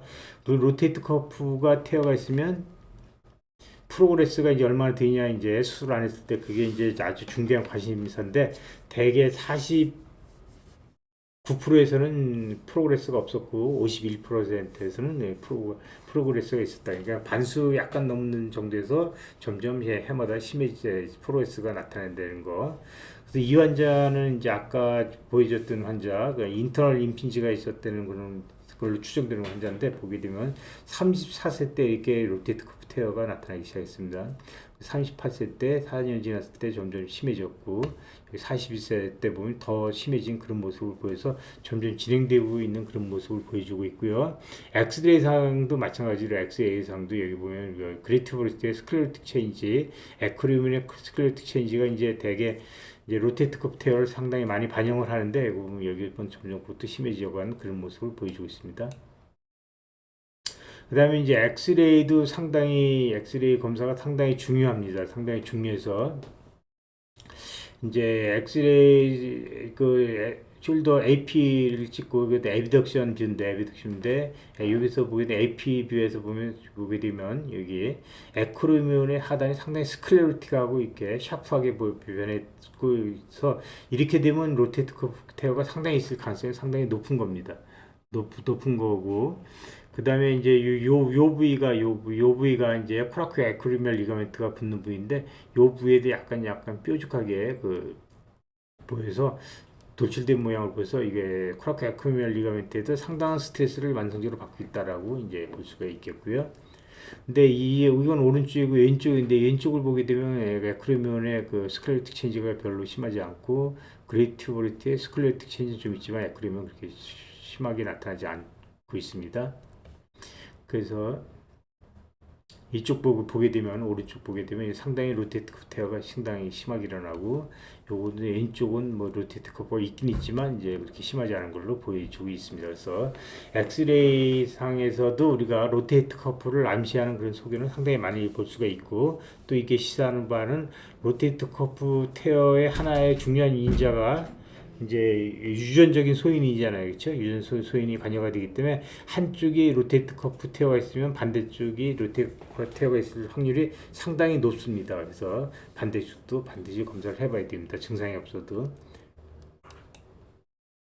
이 환자는 이제 젊은 환자인데, 뭐 엑스레이상 보면 크게 이상은 없는데 AC 조인트에 약간 스포가 이렇게 있는 그런 걸 보여주고, AC 조인트에 여기서도 에비덕션시 보면 약간 병변이 좀 있는 걸로 보이는데, 이 환자는 서브스케플라리스 테어가 이렇게 심하게 있었습니다. 이렇게 트랜스버스 스캔, 롱기트랄 스캔에서도 거의 인볼브되고, 수프라스피나투스 테어는 그렇게 아주 미니멀하게 보이는 정도로 이렇게 선택적으로 이렇게 있을 수도 있다는 거, 젊은 나이에 그런 걸로 보여주는 증여가 되겠습니다. 5월 14일 날에 그 팔꿈치와 손목 질환에 대한 세미나를 이렇게 쭉 진행을 하니까 관심을 갖고 참여해 주시기를 기대하겠습니다. 그다음에 제가 말씀드린 내용들은 되게 유튜브에서 시리학스를 검색하시면 근국계 첨부 시리학스 이렇게 나서 여기 동영상들이 많이 올라가 있으니까 가서 공부하시고 복습해 주시면 되겠습니다.